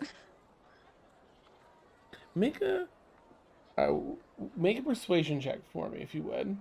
Of like course. that. I also interrupted Carly, so. Oh, okay. No, you're good. Come on, dice.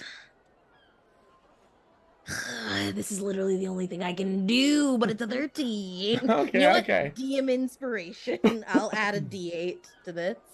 I want to look Nice. cool in front of my friends. 14 then. So you see him consider it, and he leans a little further forward, and is actually gonna try to add a little persuasion on you and say, Okay. I won't tell you why just yet, but I will tell you that time is of the essence for this information, vitally in your case. And I won't do a roll, but if that persuades you at all, payment-wise, let me know. Otherwise, if you stick firm to the 15, I'll go with what. Yeah. Insight check. Go for it. Mm-mm. Because you got your dragon. I'm just cat. kidding. I don't know jack shit. It was a 10. The most honest info dealer you've ever had. Perfect conversation going on. Cool. I'm distracted anyway, so it's fine. I mean, I would insight, but I feel like Tuna just instantly doesn't trust them, so like it's not even necessary. Let's see. So yeah, if you feel that would sway your knee, like, all right, I'll offer a Time little of being more of than the 50. essence. I think that would sway Dia. Plus, we actually have plenty of money, but I will. Nice. Yeah. So. What's your new offer? If not the full. Oh, okay. Because you don't have to go all the way up to 18 on that, but Right. the haggle But it's part. hard to go. Right. Okay. I think you offered 15. I had for 15. He's still pressing 18. Let's see if this was The Witcher 3.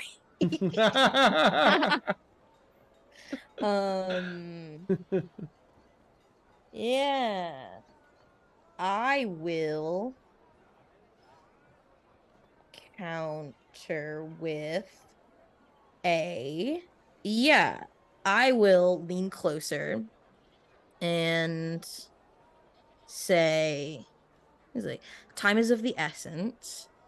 And then I will say, fine, 16 gold, and I'll give you information no one else in the city knows concerning the house sands. Deal. I like you. All right, deal. Mhm. I'll give you my information first. You give me yours. Mhm. Where are we? There's just one person that keeps up to date knowledge on where Layla Halcyon is and where she's going. Name is Gavin Farlight. Older gentleman, maybe 70. It's tough to tell with humans. I guess yeah, we'll continue giving you a description. Bald head, just sort of gray eyes, and it's this sort of just silky pink skin. I don't know. It's humans. I don't know, but he stands about 5 feet tall, lean build. He's not a big player in the family, but he handles all of her traveling affairs and meetings. Now your problem is that he's about to sell the same information you're looking for to someone else down at the docks right now. And of course, he'll either slip out of the city on their ship once he sells it, or will be double crossed and left to flee on his own or face the consequences of what he's done. But the name of the person he's meeting is Blandwright Allegasti on a ship called the Narrow Edge. It's docked down it, and he'll tell you whatever dock is. They're a small-time pirate crew, so be warned. But they're looking to take out Layla and make North Belmont theirs. Now, that's dreaming a little too big for their britches, I think. But I've seen crazy schemes work before. So, I have to either get that info from old Gavin before he can trade it, or find a way to steal it off the ship after it's in their possession. But it's around about that time for the trade. Maybe 5-10 minutes, I'd say, from the information I have. And that's, you get that information, you've got her whole calendar out at least a month. You say Farlight? I did, yeah. Gavin Farlight.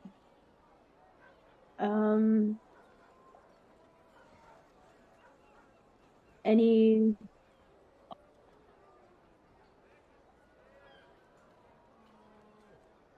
sorry. Okay. Any relation to Anne Farlight? I think so. This guy's like a nobody here. Owner. He got no friends or family I know of. I don't think that he'd have the job he did if he had many connections. All right. What's your information? Yeah. Can I give them, based on, I know, the information that I got for Octavia, can I give them like a seafair trade route that they give exclusively for client that the Belmonts would have kind of kept secret? Like, say there's a sea current that possibly allows certain ships to travel faster for more expedient sales. Could I give them that information so they know like what supplies are coming in at different times? Absolutely. So Octavia being the person that was that kind of, I mean, My I don't want to, cousin. yeah, that set you up. Yeah. Yeah, it was like, come get this stuff. Yeah, okay. Mm-hmm. Absolutely. Yep, you would. I mean, I think you had access to things and information. People probably, despite being in the situation you were in, probably had sympathetic people that were like, yeah, here, learn this stuff, learn that. So you Yeah. would have picked up those things. Absolutely. Yeah. Just enough tidbit because I myself am not an international shipping yard magnet, so Understand. so anything that Undercover I know boss. would be Hmm. yeah.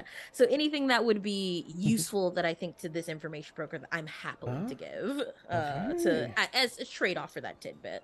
Um Beautiful. All right, he jot some of that down real mhm. quick. Um, and says he probably would have put the time at about 10 or 15 minutes from now, that meeting. I think it said 5 Okay. or 10, but I meant 10 or 15. I said, all right, so I need to slip out of here, business. But, so if you'll excuse me, just have a proper North Belmont welcome. And takes the pitcher that he was pouring from and throws it against the back of the head of a neighboring, individual at a table nearby. And kind of watch, like track the glass and it shatters. And you look back and this dude's down, like on the ground, on the floor, running through people's legs out of the bar. As the person that just got smashed picks up a chair and turns around to swing it at probably Tuna or Dia. Yeah. Shield coming up. She pulled the shield out, the chair bashes, and it's time for a bar fight. Yay! Oh my god. Amazing. I'm gonna set it on fire. Well, I will say, with a bar fight, now you do what you wish, but the guards have said, like, bar fights are bar fights. You can leave, you can report them, you can fight in them, and you won't really get in trouble unless you use swords, magic, or things that hurt. So it's really it's a fist fight, it's a fist brawl. But please don't forget that you are all skilled in unarmed combat thanks to your Feywild trip. So Hell yeah. you can use your proficiency, I believe, and your strength. I think it was strength or dex. I think is how we worked it with the Feywild one.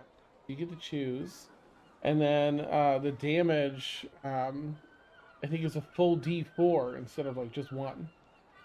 That sounds right. But correct me if I'm wrong on that. I'm gonna get some of this set up real quick. It's gonna be theater of the mind. But go ahead and roll initiative if you would too. I'm gonna look up and see if there was the damage is any different. I had it just as the base one Mhm. because I had a special attack for it. But if you want to give us a D4, I'm not going to argue. I think I'd like to give you a D4 with what you learned in the Feywild had a bunch of bullshit. But so I want the positives to really be positives. Mhm. So you can use strength or dex and add your proficiency modifier when kicking or punching. And instead of, because I think usually it's like a D2 and you have to round it down or something. It's something weird. But we'll just do a D4.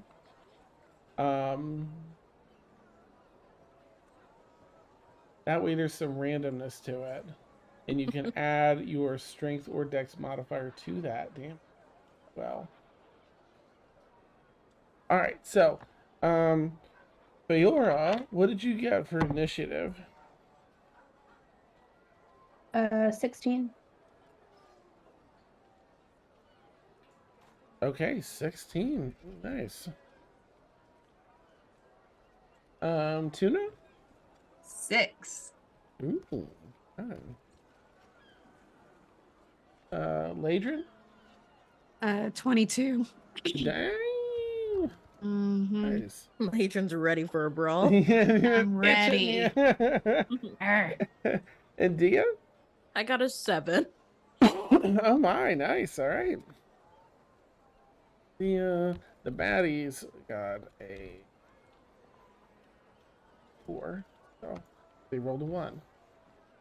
So they're after everybody.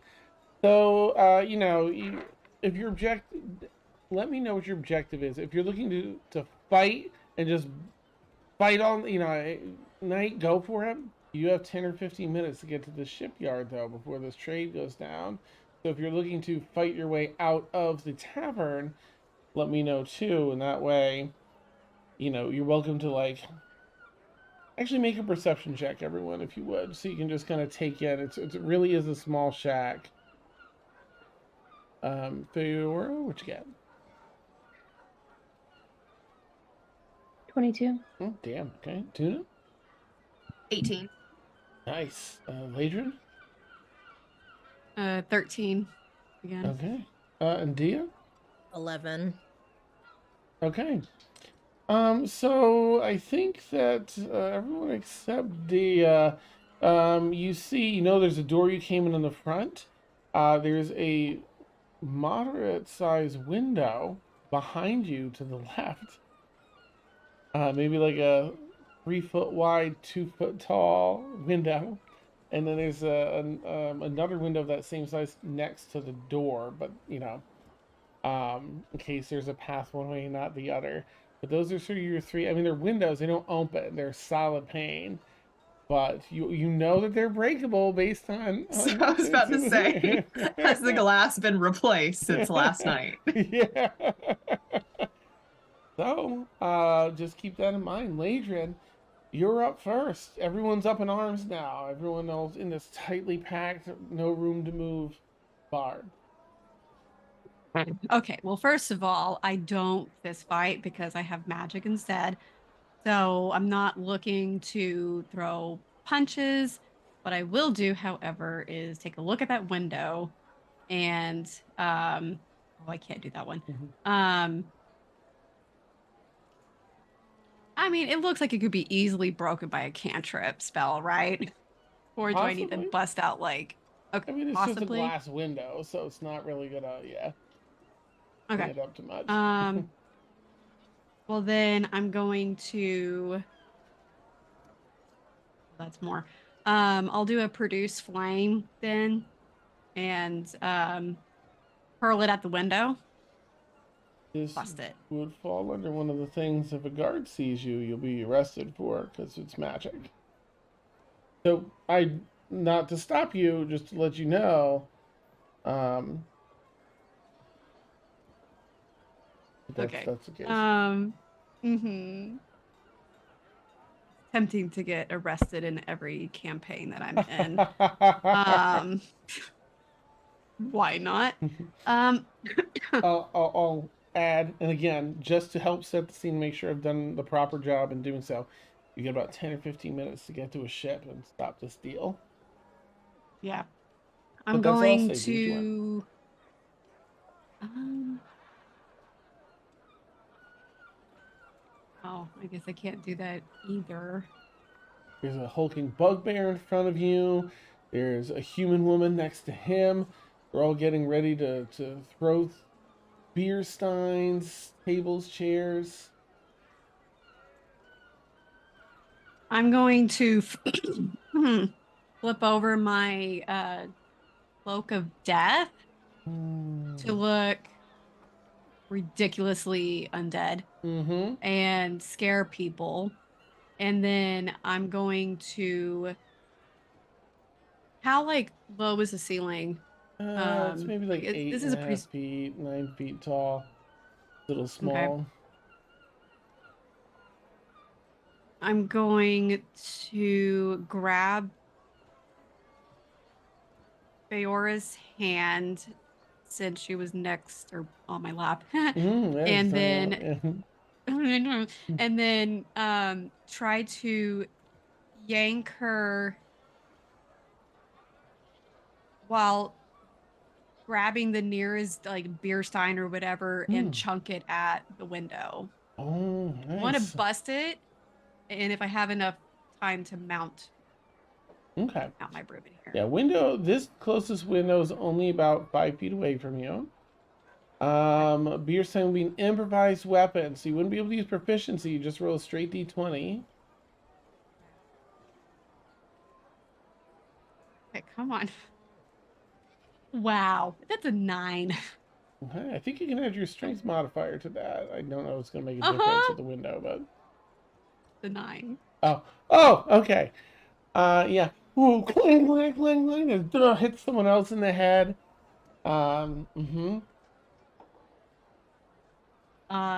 Bonus action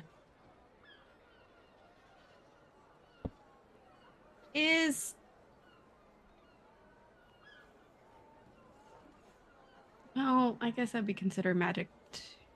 Never mind.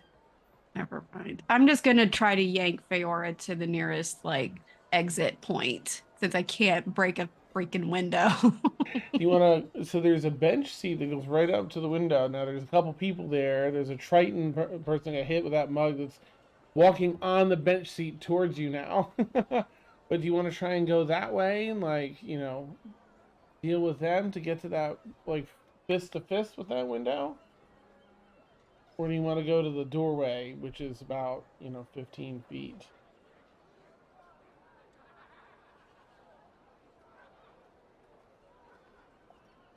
I'm gonna head towards the door because if I can't punch it or if I can't throw something at it and break it, there's no way I'm gonna punch it. Okay. So we're going towards the door. So you step up and you kind of like, pull, Feora to the side there and start pushing through to make room. So we're not really grappling people, but I will say just gonna make an athletics check to try and jam through the crowded floor.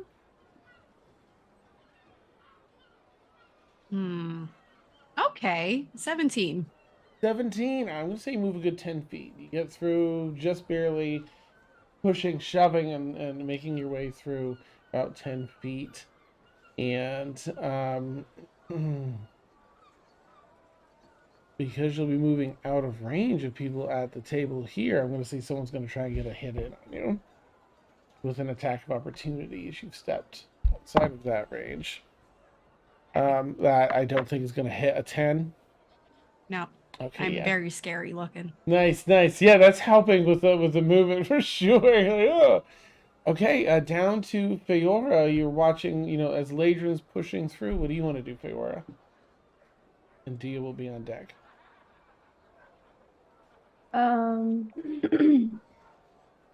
She's trying to get to a window. It's about 5 feet away, on the bench seat. There's a couple people there. I mean, I guess I'll try and go to the window if I can reach it. You encounter there's a person before you get to the window that you can't quite get around. Do you want to shove them or do something? How do you want to deal with the person? You know what? I'll try hitting them. Okay. You can use your strength or dex modifier and proficiency modifier. Gee, I wonder which one I'm gonna choose. Nice. That's a natural 20. This would be 29. Oh my gosh, not 20. All right, roll damage. That'll be either. Do they get their sneak attack with? Yeah. Do you have anyone With a within punch? the 5 feet? I guess you wouldn't because you don't have anyone there. But damn. Yeah, go ahead and roll. I'm still trying to pull her though, right? Well, if you pull her, so if you were trying to pull her, that would halve your speed. You'd make it 5 feet. But that would put you in range to give her a sneak attack. Yeah. Yeah. Okay. Yeah. All right.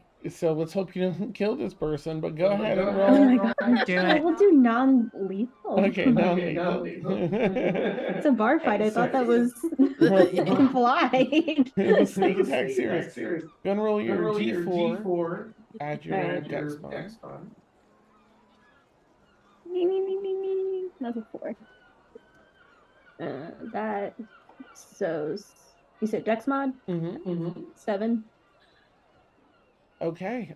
Jeez. All right. So you're feigning. You're going like you're doing a punch, but then you snap your elbow up and get him under the chin. And then with your sneak attack, you get like a shuto and right in the side of the neck, that nerve bundle behind the chin. Go ahead and roll this ridiculous sneak attack, non-lethal. Doesn't mean they won't be in a coma for 2 weeks. But... All right, I'll just roll it on here. 17. All right, I was gonna say if it's more than 15, boom! You knock them Just, clean through the window as they Yeah. threw Nice. it out into the street. The cool air of the night starts coming into the bar as everyone's fighting. You and Ladrin, well, you have a clear way out, but Ladrin's used your movement. Wait until.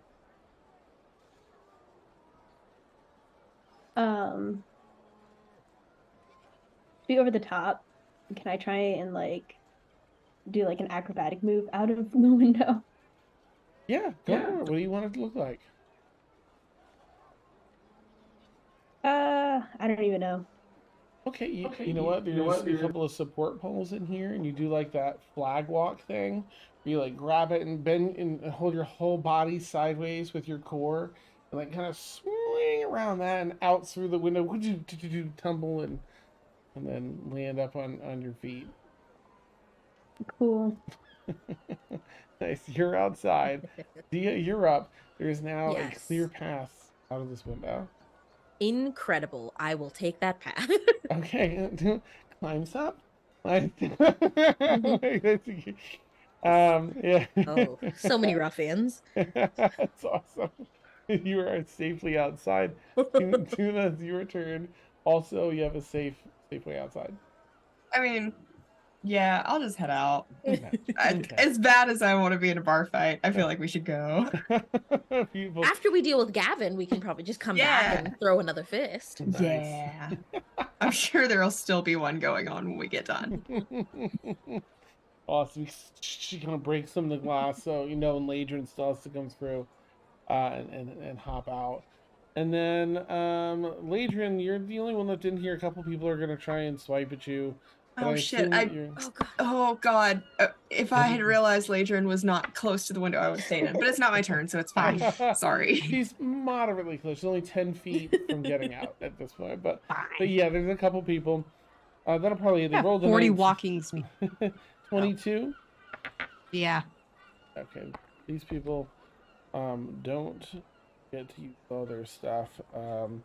You get to add their strength, which is a 4. It's 4 points of damage. Another 22. Chair comes over the back of your shoulders, but I mean you've been hit by a lot harder than that. That's only 1 point of damage because it's an improvised weapon. And then the last person probably misses with a 12. Yes. Okay. Misses with a 12. And then it's back to your turn. Are you just heading out of the window? Okay. Yes. And hopping on my broom once I'm out. Nice. Okay, onto the broom.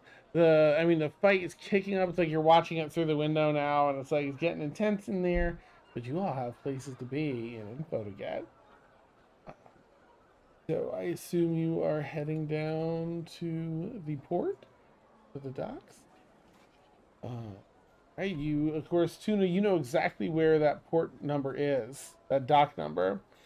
And where was my info here? Where's the ship? There we go. The Narrow Edge, the name of the ship. Meeting Blandright Algasty. The guy you're looking for, Gavin Farlight, 70-year-old human, bald head, gray eyes, silky pink skin. He's about 5 feet tall. So, are you all dashing down there or trying to look like nonchalant? It's pretty quiet on the docks at this point of night. See a guard here and there, but not really any dock hands or anything. I have a question. Oh, yep, please. A giant eagle Yes. like ready. giant. Okay. Mm-hmm. Can I carry can I carry 2 people or 1 person and then the other 1 or 2 can use my broom? We can get there faster. A Maybe. giant eagle can carry on their back 2 medium creatures. Mm-hmm. And then you could have 1 in your claws. But there might be some piercing from that because you have to, unless you get a good part of their armor maybe or something. Tuna from the top rope. Tuna from the top rope. I call dibs on the talons anyways. Nice. Piercing, you say? What? Realize it uh, was such a kink. Okay. nice. Okay. I mean, I may just do that without. Well, no, I guess I need to. Okay, yeah. If that's cool, I'm going to yell, "Hop on, 2 of y'all," and I will wild shape into a giant eagle. Are you giving your broom to someone as well, did you say? No, Or no? no. Okay. 2 can hop on, and then whoever decides to be in my Faye, talons, I'll pick up from there without saying After she anything. shapeshifts, Feyre like immediately T poses. Titanic style. that's amazing. Okay. All right. So, yeah, Tuna Dia up on giant eagle's back. Off we go. Fiora in the uh in the talons. All right, giant eagle. So let me just do a couple guard perception checks for this. Okay. There aren't any in the street where you're at, but for anyone like watching down as you're flying, out past the edge of the city, down the dock area. There's guards, on the stairs, top and bottom. Definitely catches an eye that there's, the shadow in the moonlight, the sound of the wings, and then the fact that there are 3 people attached to it. They're like, oh, okay, it's gathered a little bit of attention, but Tuna, you're like, over here, over here. The guards are more near the stairs and not really so much out on the docks. You're headed like over out on the dock. So, and that, of course, Johnny Eagle travels at, is it 80 feet, I think, or is it 120? It's something ridiculous. 80. 80 feet. So you're saying well ahead of any dashing guards, even. As this is a huge docks out here. You go almost out near the end. Now you're approaching the ship. You see the ship. There's a couple other ships docked nearby that don't seem to have anyone out. There's some lanterns along the dock lit. There is a person approaching the ship on foot. Kind of looks like your guy. The 70-year-old 5-foot human, Gavin Farlight, maybe 30 feet from reaching that ship, 25 feet, 20, A and dive walking bomb. up. Yeah, so on the ship you see a couple of people up on the upper deck walking around. They don't seem to have noticed this human yet, but they're 25 feet away from them. You are a giant eagle. How do you want to manage from here to whatever you want to do down there? I'm going to dive bomb. But in Can I like tie this. myself to Ladrin's talons and then like flip my position and pick the guy up and we fly down? Oh, is that what we're gonna do? What is it you want to do? And tie myself to Ladrin's like talon legs, flip over so I can pick up the guy and we fly out while I'm holding on to him. Wow. I mean, you have time while you're on your way over there, so if you kind of work that out in Dragon Chat, I would say make an acrobatics check to tie yourself off and flip yourself upside down. That's way better than what I was thinking. I was just gonna dive bomb to like intercept, but this is way better. It's a 24 for the acrobatics. Yeah, that's plenty to tie your legs off, your legs and feet in the talons. You're now hanging upside down, like leaning, arching your back so you can see where you're going. And then, if you're gonna try and grapple this guy at high speed,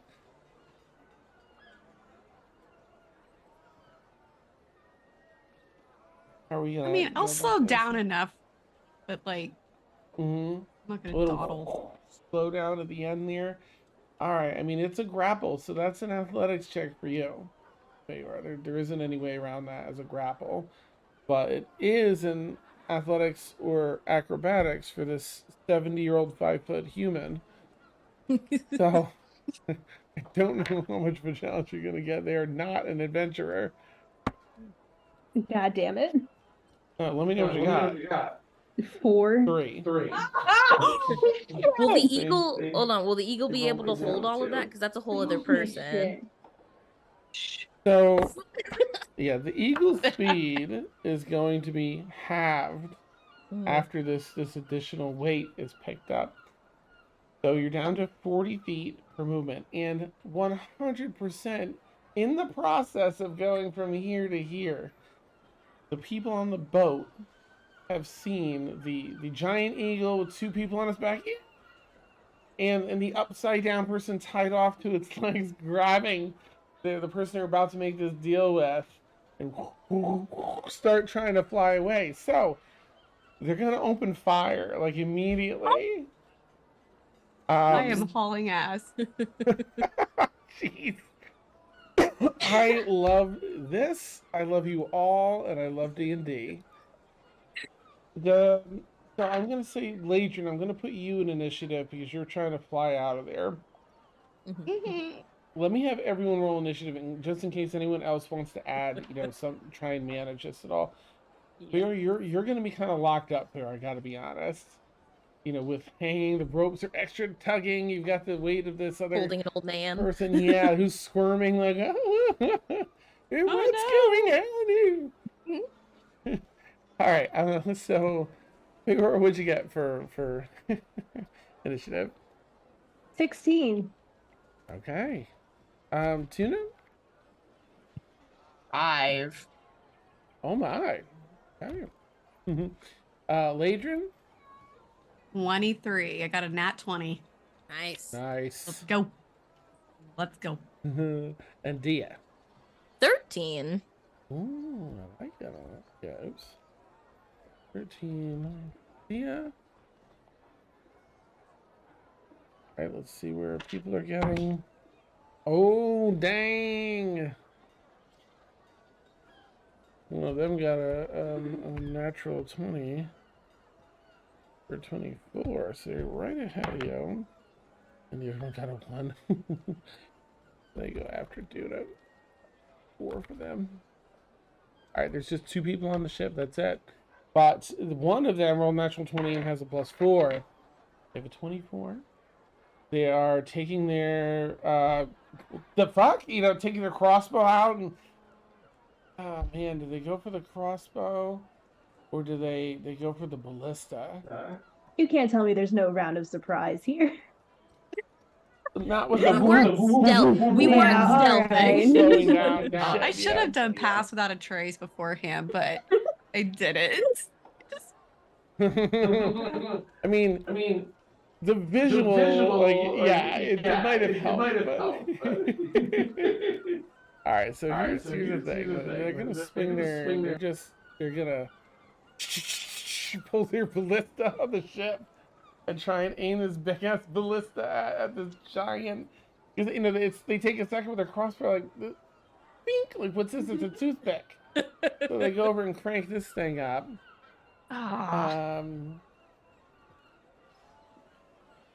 I roll. Get off. Alright, we're on my other hand. Okay. That's gonna be enough anyway. A 15 to hit. Yep. That does hit. Okay. Oh yeah, it's lower than my normal AC. Oh right. Okay. All right. That's three of those low rolls anyway. That's only 12 points of piercing damage. As Cool. a ballista gets stuck in your side. You're still flying. One wing's a little hard to flap down because it's hitting this ballista as they're like cranking it up, trying to get the next one loaded. May I have Tuna and Dia make just a quick dexterity saving throw to hang on? Absolutely. Oh, God. Perfect. Tuna from the top rope. Nice. All right, Tuna. What Tuna get? 7. 7. Okay, and Dia? 8. Oh my Ride or die. goodness. Okay. In this case, not riding for sure. All right. So the two of you, get jarred loose. It's a good shock. It rolls Ladrin a bit before the giant eagle resets itself. Now Ladrin's, gonna move next, but right now she's only like 10 feet off the ground. So I guess that is a minute amount of falling damage. 5 points of bludgeoning damage, unless you have anything that undoes that. I'm resistant to bludgeoning Perfect. from werewolf things. Nice. No, I have no resistance to bludgeoning. Oh, okay. So a little bit of damage. You fall on the ground, but the giant eagle's only 10 feet off the ground. So there's still.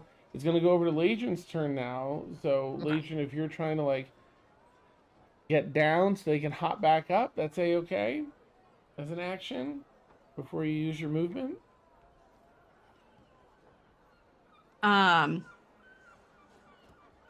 Could I yell across the You forgot.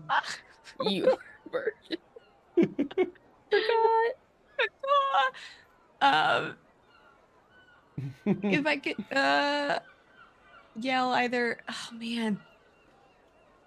I guess in Dragon Chat, I'll yell hop on or run. Which one? I think we're running. Run. We can rendezvous back at Reef's Edge. Oh, okay. Okay, so I'll keep flying. Okay. Alright. I will. I would like to add that running needs guards. It's fine. I mean, there weren't any around when we saw them, and you guys are flying high in the air, so They're on the But stairs. there wasn't any around because You saw them We'll running just- like from their post at the stairs when they're like, "Why is there an eagle flying over the dock?" But they're way Right, and behind. we're not on the eagle. yeah, so you we're guys fine. did. Yeah, very true. Okay, Yeah. true. okay, just as long as that was taken into consideration. Yeah. If we see any guards, we'll stop. We'll point them in another direction. Okay. Well, in that case, now I should have 80 feet. You're back to 80 of feet. flying. Yeah. Okay, I'm gonna fly as far away as I can and like find. My goal is to find a dark alleyway that's close to where we're staying. That's not just full of guards. Okay. So are you gonna fly back up over the port and into the city to find an alley? Is that the direction you're heading in? Yes. Okay. She doesn't know where she's going. Yeah. Is that the easiest way out? So it's definitely the fastest way out. You just have to be careful of guards. You might want to keep an eye out as you're flying back. You're going to be flying back past guards down here, and you are a giant eagle landing in the city with people attached, which is probably easy to spot. So, but you can try and do it stealthily. It's okay. We got options. My stealth's not that great. I feel like at the very least we should favor getting up so that they don't want to hurt you and then kill the guy too. Because then it doesn't make any sense to attack us if in the end they're not going to get what they want. You know, always deposit Fiora in this person somewhere, and find Yeah, a that's way what I to was. shapeshift out. I don't know if you have any feather fall or anything like that. There's some other ways you can manage returning to the ground in a less noticeable way. Oh, yeah, I gotta. What I a brain. mean, it'll be very ballsy, and I may die, but we're gonna try it this way. So I'm gonna try to deposit Feora and 70-year-old man. Okay. Um, deposit them like somewhere off to the side. In the They city can or in the run. docks? Because there's some The dogs space are here before the guards show up in the docks, or you can try and do it in the city and have them run in a different direction. the dogs. Okay. No, because they're already no. Because no. We'll try to go to the back to the city because I don't want to drop the guy off near the docks if he's gonna go. No. Um. Yeah, I'll do the fastest way out. Find a spot to posit them and fly back up, and then I'll do my move after that. Okay, so you take flight for this round. You're 80 feet. You're pretty much. Let me just check the range. Oh no, that's got quite a bit of range. Okay, so you're flying off. So we'll keep you in combat here because there's another round where they'll probably still be able to reach, maybe. All right, Fiora, you're up next. Feet tied to the giant eagle's legs by rope. You grapple this old man off the docks. Are you just holding steady? Or do you have a place you want Ladrin to deposit you?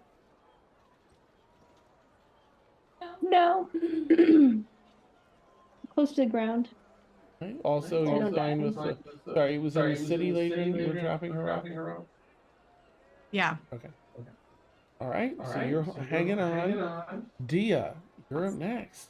You've been knocked off with Tuna. You're on the docks. You look back down the dock. No sign of guards yet. What do you want to do?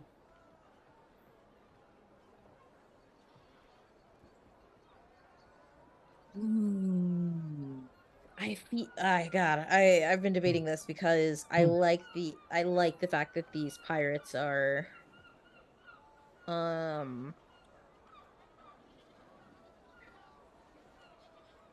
like the fact that these pirates are trying to undo Layla.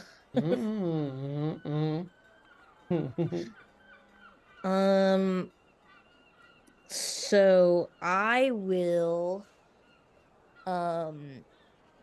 message in the dragon chat. I'm going to take a risk with the pirates, hopefully distract them from shooting you, and also to probably get an edge on Layla in the future if the meeting doesn't go well. Trust me.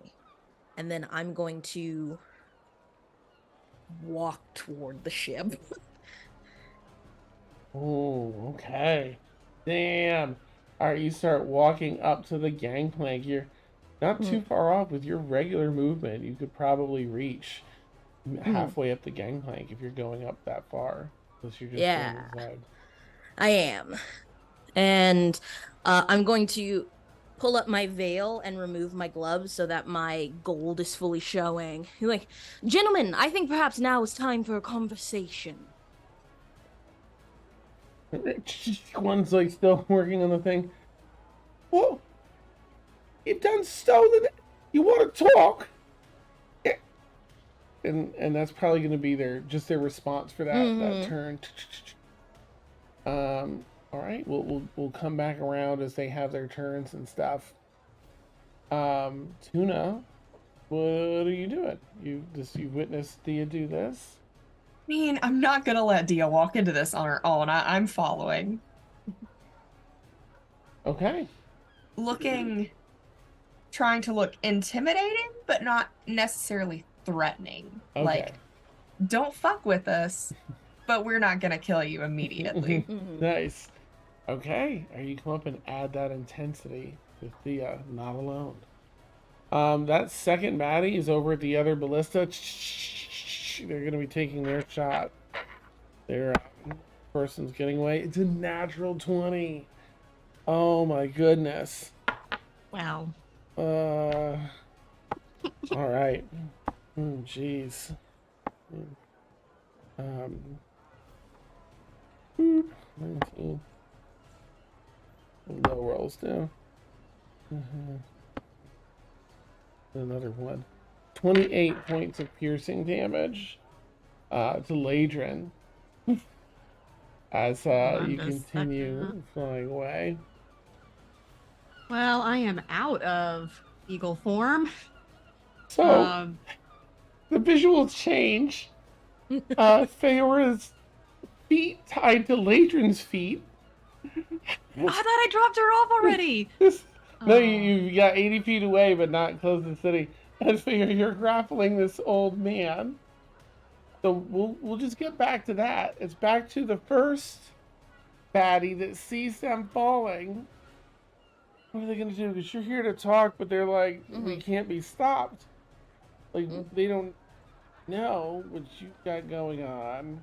And the person they're here to make a deal to make their dreams come true is getting away. So I feel like this particular one is gonna whistle for comrades. Be like, Captain will be up in a minute. Talk it over with them. I'll be skinned if I don't get our man back. And is gonna try to anyway, depending on what you want to do, but gonna run past you down the gangplank.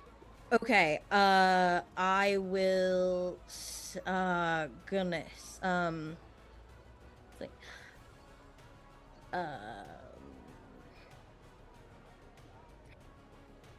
Gavin can only give you the information. I can also give you power to take North Belmont for yourself. Just to see if that makes them hesitate. If not, there's nothing I can do, I don't think. Because we've actively attacked them, so... I'll say that they'll probably pause for their turn, because they're kind of waiting to see if the captain, like if the captain comes up, they can be like, there's the captain, boom. So like 6 seconds, I think they'll pause, trying to figure out what to do for their turn. Fair enough. They'll be kind of thinking, and kind of in front of you on the gangplank before having passed you, like, you know. Okay, that was that Ladrin. That brings us over to you. You are falling from the sky. You're flying up to the city, so you're probably, 80. You were 80 feet up because you had 80 feet of movement. You're 80 feet up. Your feet are tied to Feora's feet, who's grappling this old man. You're probably, for what it's worth, you're probably over the water, not over the dock, because you've flown up and around to go up to the city. What do you want to do, Ladrin, as you begin to fall? Immediately wild shape back again. Okay. Excellent. You go right back in it.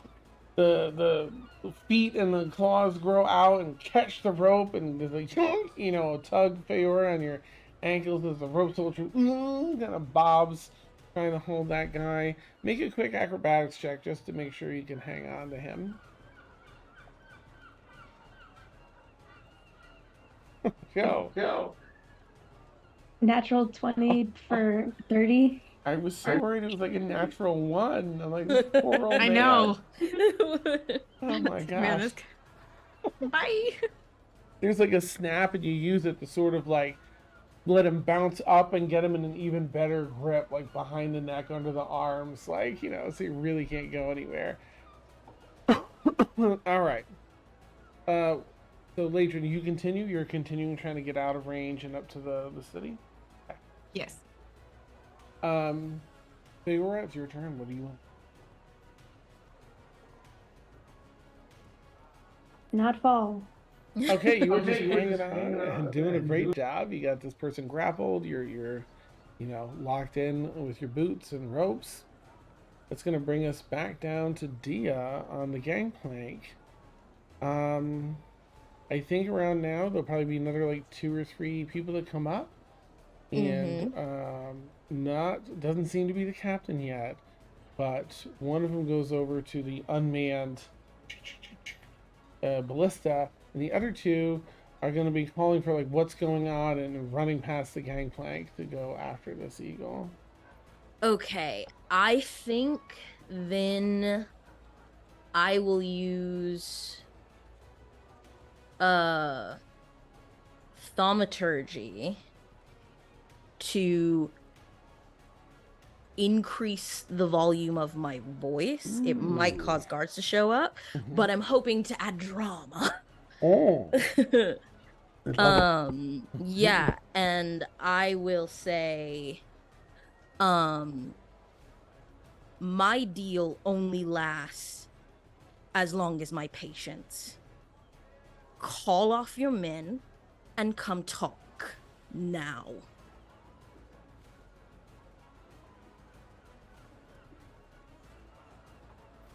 I feel that in response to that, as the 2 people kind of, while they do run past you down the gangplank, that's when the captain comes up. Excellent. Captain Alagasti. And just turns. Everyone halt! You've got exactly 20 seconds to share what you can offer that's more value than that. And I'll let you take that. This is your turn, too. Okay. He doesn't, just because he doesn't want to let it get away. He has no idea what you're going to offer. Understood. Understood. So, yeah. The dwarven gentleman, big bushy gray and white beard, Absolutely. kind of swashbuckler gear. Sorry. Yeah. But just so you know what you're. Yeah. So, yeah. Yeah. How do I want to put this? What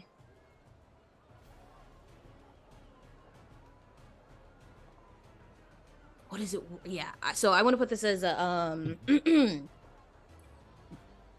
yeah. I will say I can add to what Gavin will give to you, because after all, no one knows a better enemy than family. And I am going to cast dancing lights so that it enhances the gold on my skin. Okay.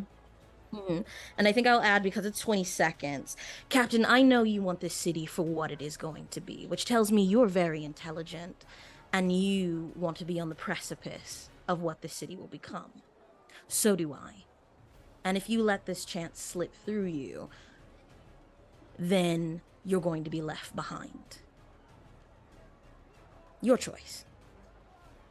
Watches the eagle flying. Go ahead and make a persuasion check. Okay.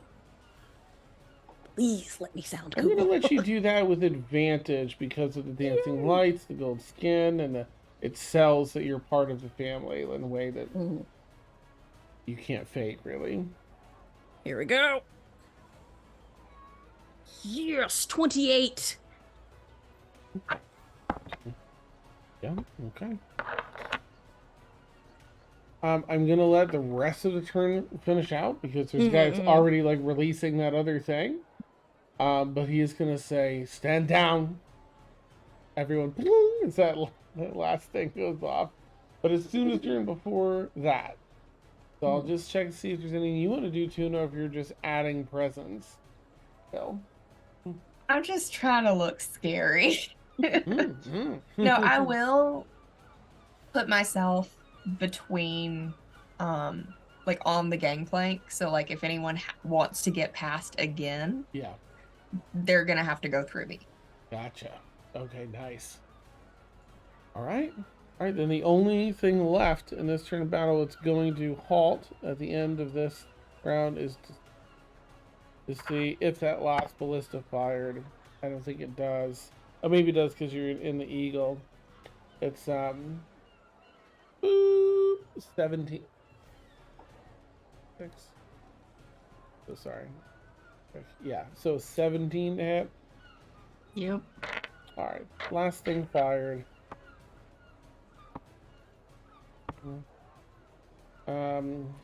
22. Just 22 points of piercing. That almost took me out again. No! Oh, Jesus Okay, Christ. another ballista in your side. I have 4 points. Oh shit! All right, that's thank this goodness. is fine. Oh my gosh! All right, so I said stand down. The captain says, sorry, Captain. Sorry. That ends. We're out of combat for now. Oh. You, Dia and Tuna, you can probably hear some guards, maybe like a minute away, like clatter, clatter, clang, clang. You know, they're like marching now at a fast pace in unison, so it starts resonating that sound. The captain, Captain Alagasti.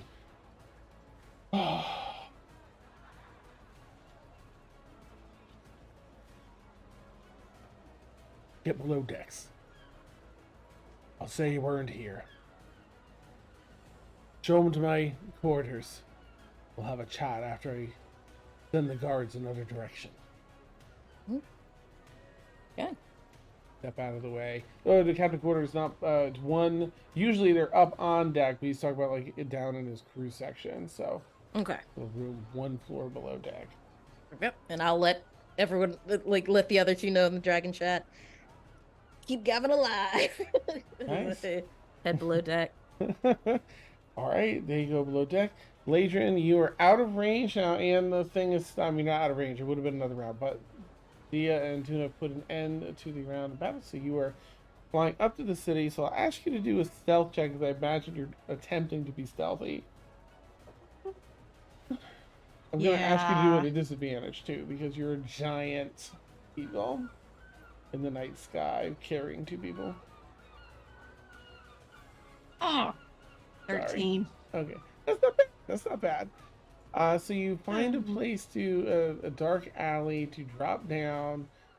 You know, staying in the dragon lane with Feora. Like, okay, get ready over here, and Feora, you set the person down, but like keep him in half a hold and unloop your ropes and drop down with him and get him back in that grapple. Ladrin, you take off. Feora, can I ask you to make a stealth check on your turn here with this guy?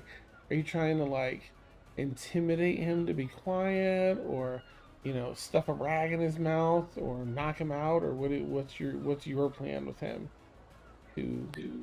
I'll put a rag in his mouth just because I don't want to fail an intimidation. Nice. He's pretty frightened. I'll just add, he's already. But go for it. So you get a rag in there. And if I roll a 1, Dan, then where will we be? It's very true. It's very true. Ladrin, you take flight. Where do you want to go to try and land now? Not too far off, but enough distance where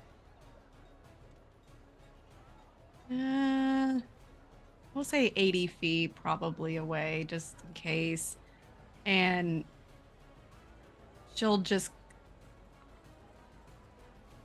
I guess, like dive bomb, but like at the end, if this will work, to get out of wild shape hop on the broom and then kind of like float like down an alley.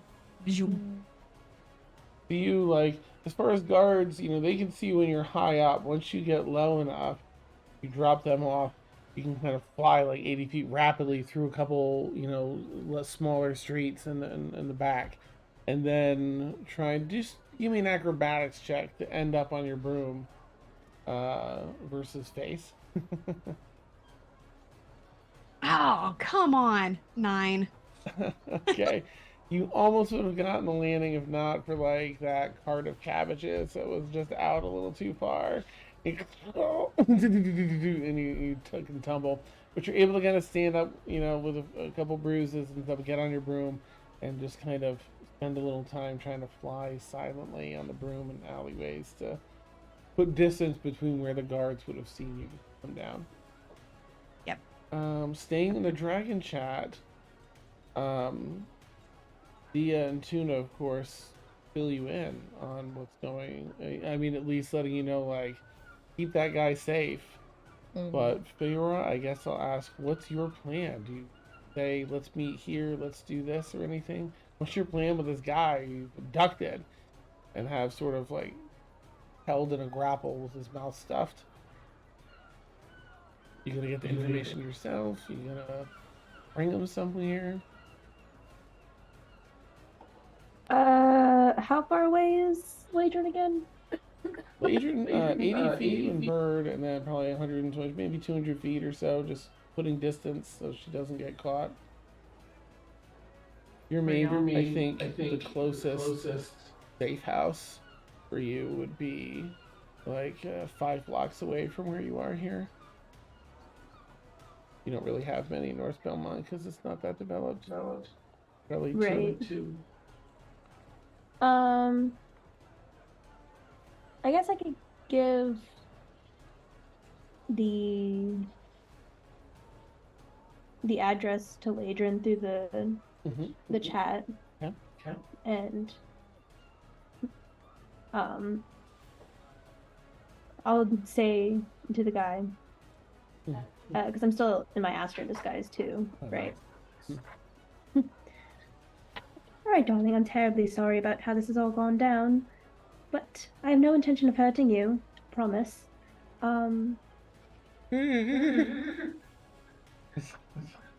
Yes, I know, this has all been very terrifying, and I apologize. I just simply need some information, coincidentally the one that you were about to sell. So we're just going to take a quick little walk. I'm going to take the gag out of your mouth, yes? And you're not going to shout? Right, because if you do, I will slit your throat. Right, but I really don't want to do that. An intimidation check. Even if you get a 1. Just kidding. That's fine. 10. Nice. No, it's pretty intimidating. It's hard to be scared. Alright, so she takes it out. You're going to buy my information instead? Yes, but we're going to a safe location first. Too many guards That's walking fine. around here. I just All need right, enough darling. to retire. Oh, you poor thing. Alright. Now, if anyone asks, you're just my nice little grandfather, and we're out for a nice evening walk, alright? Right, dearie. Alright, right this way.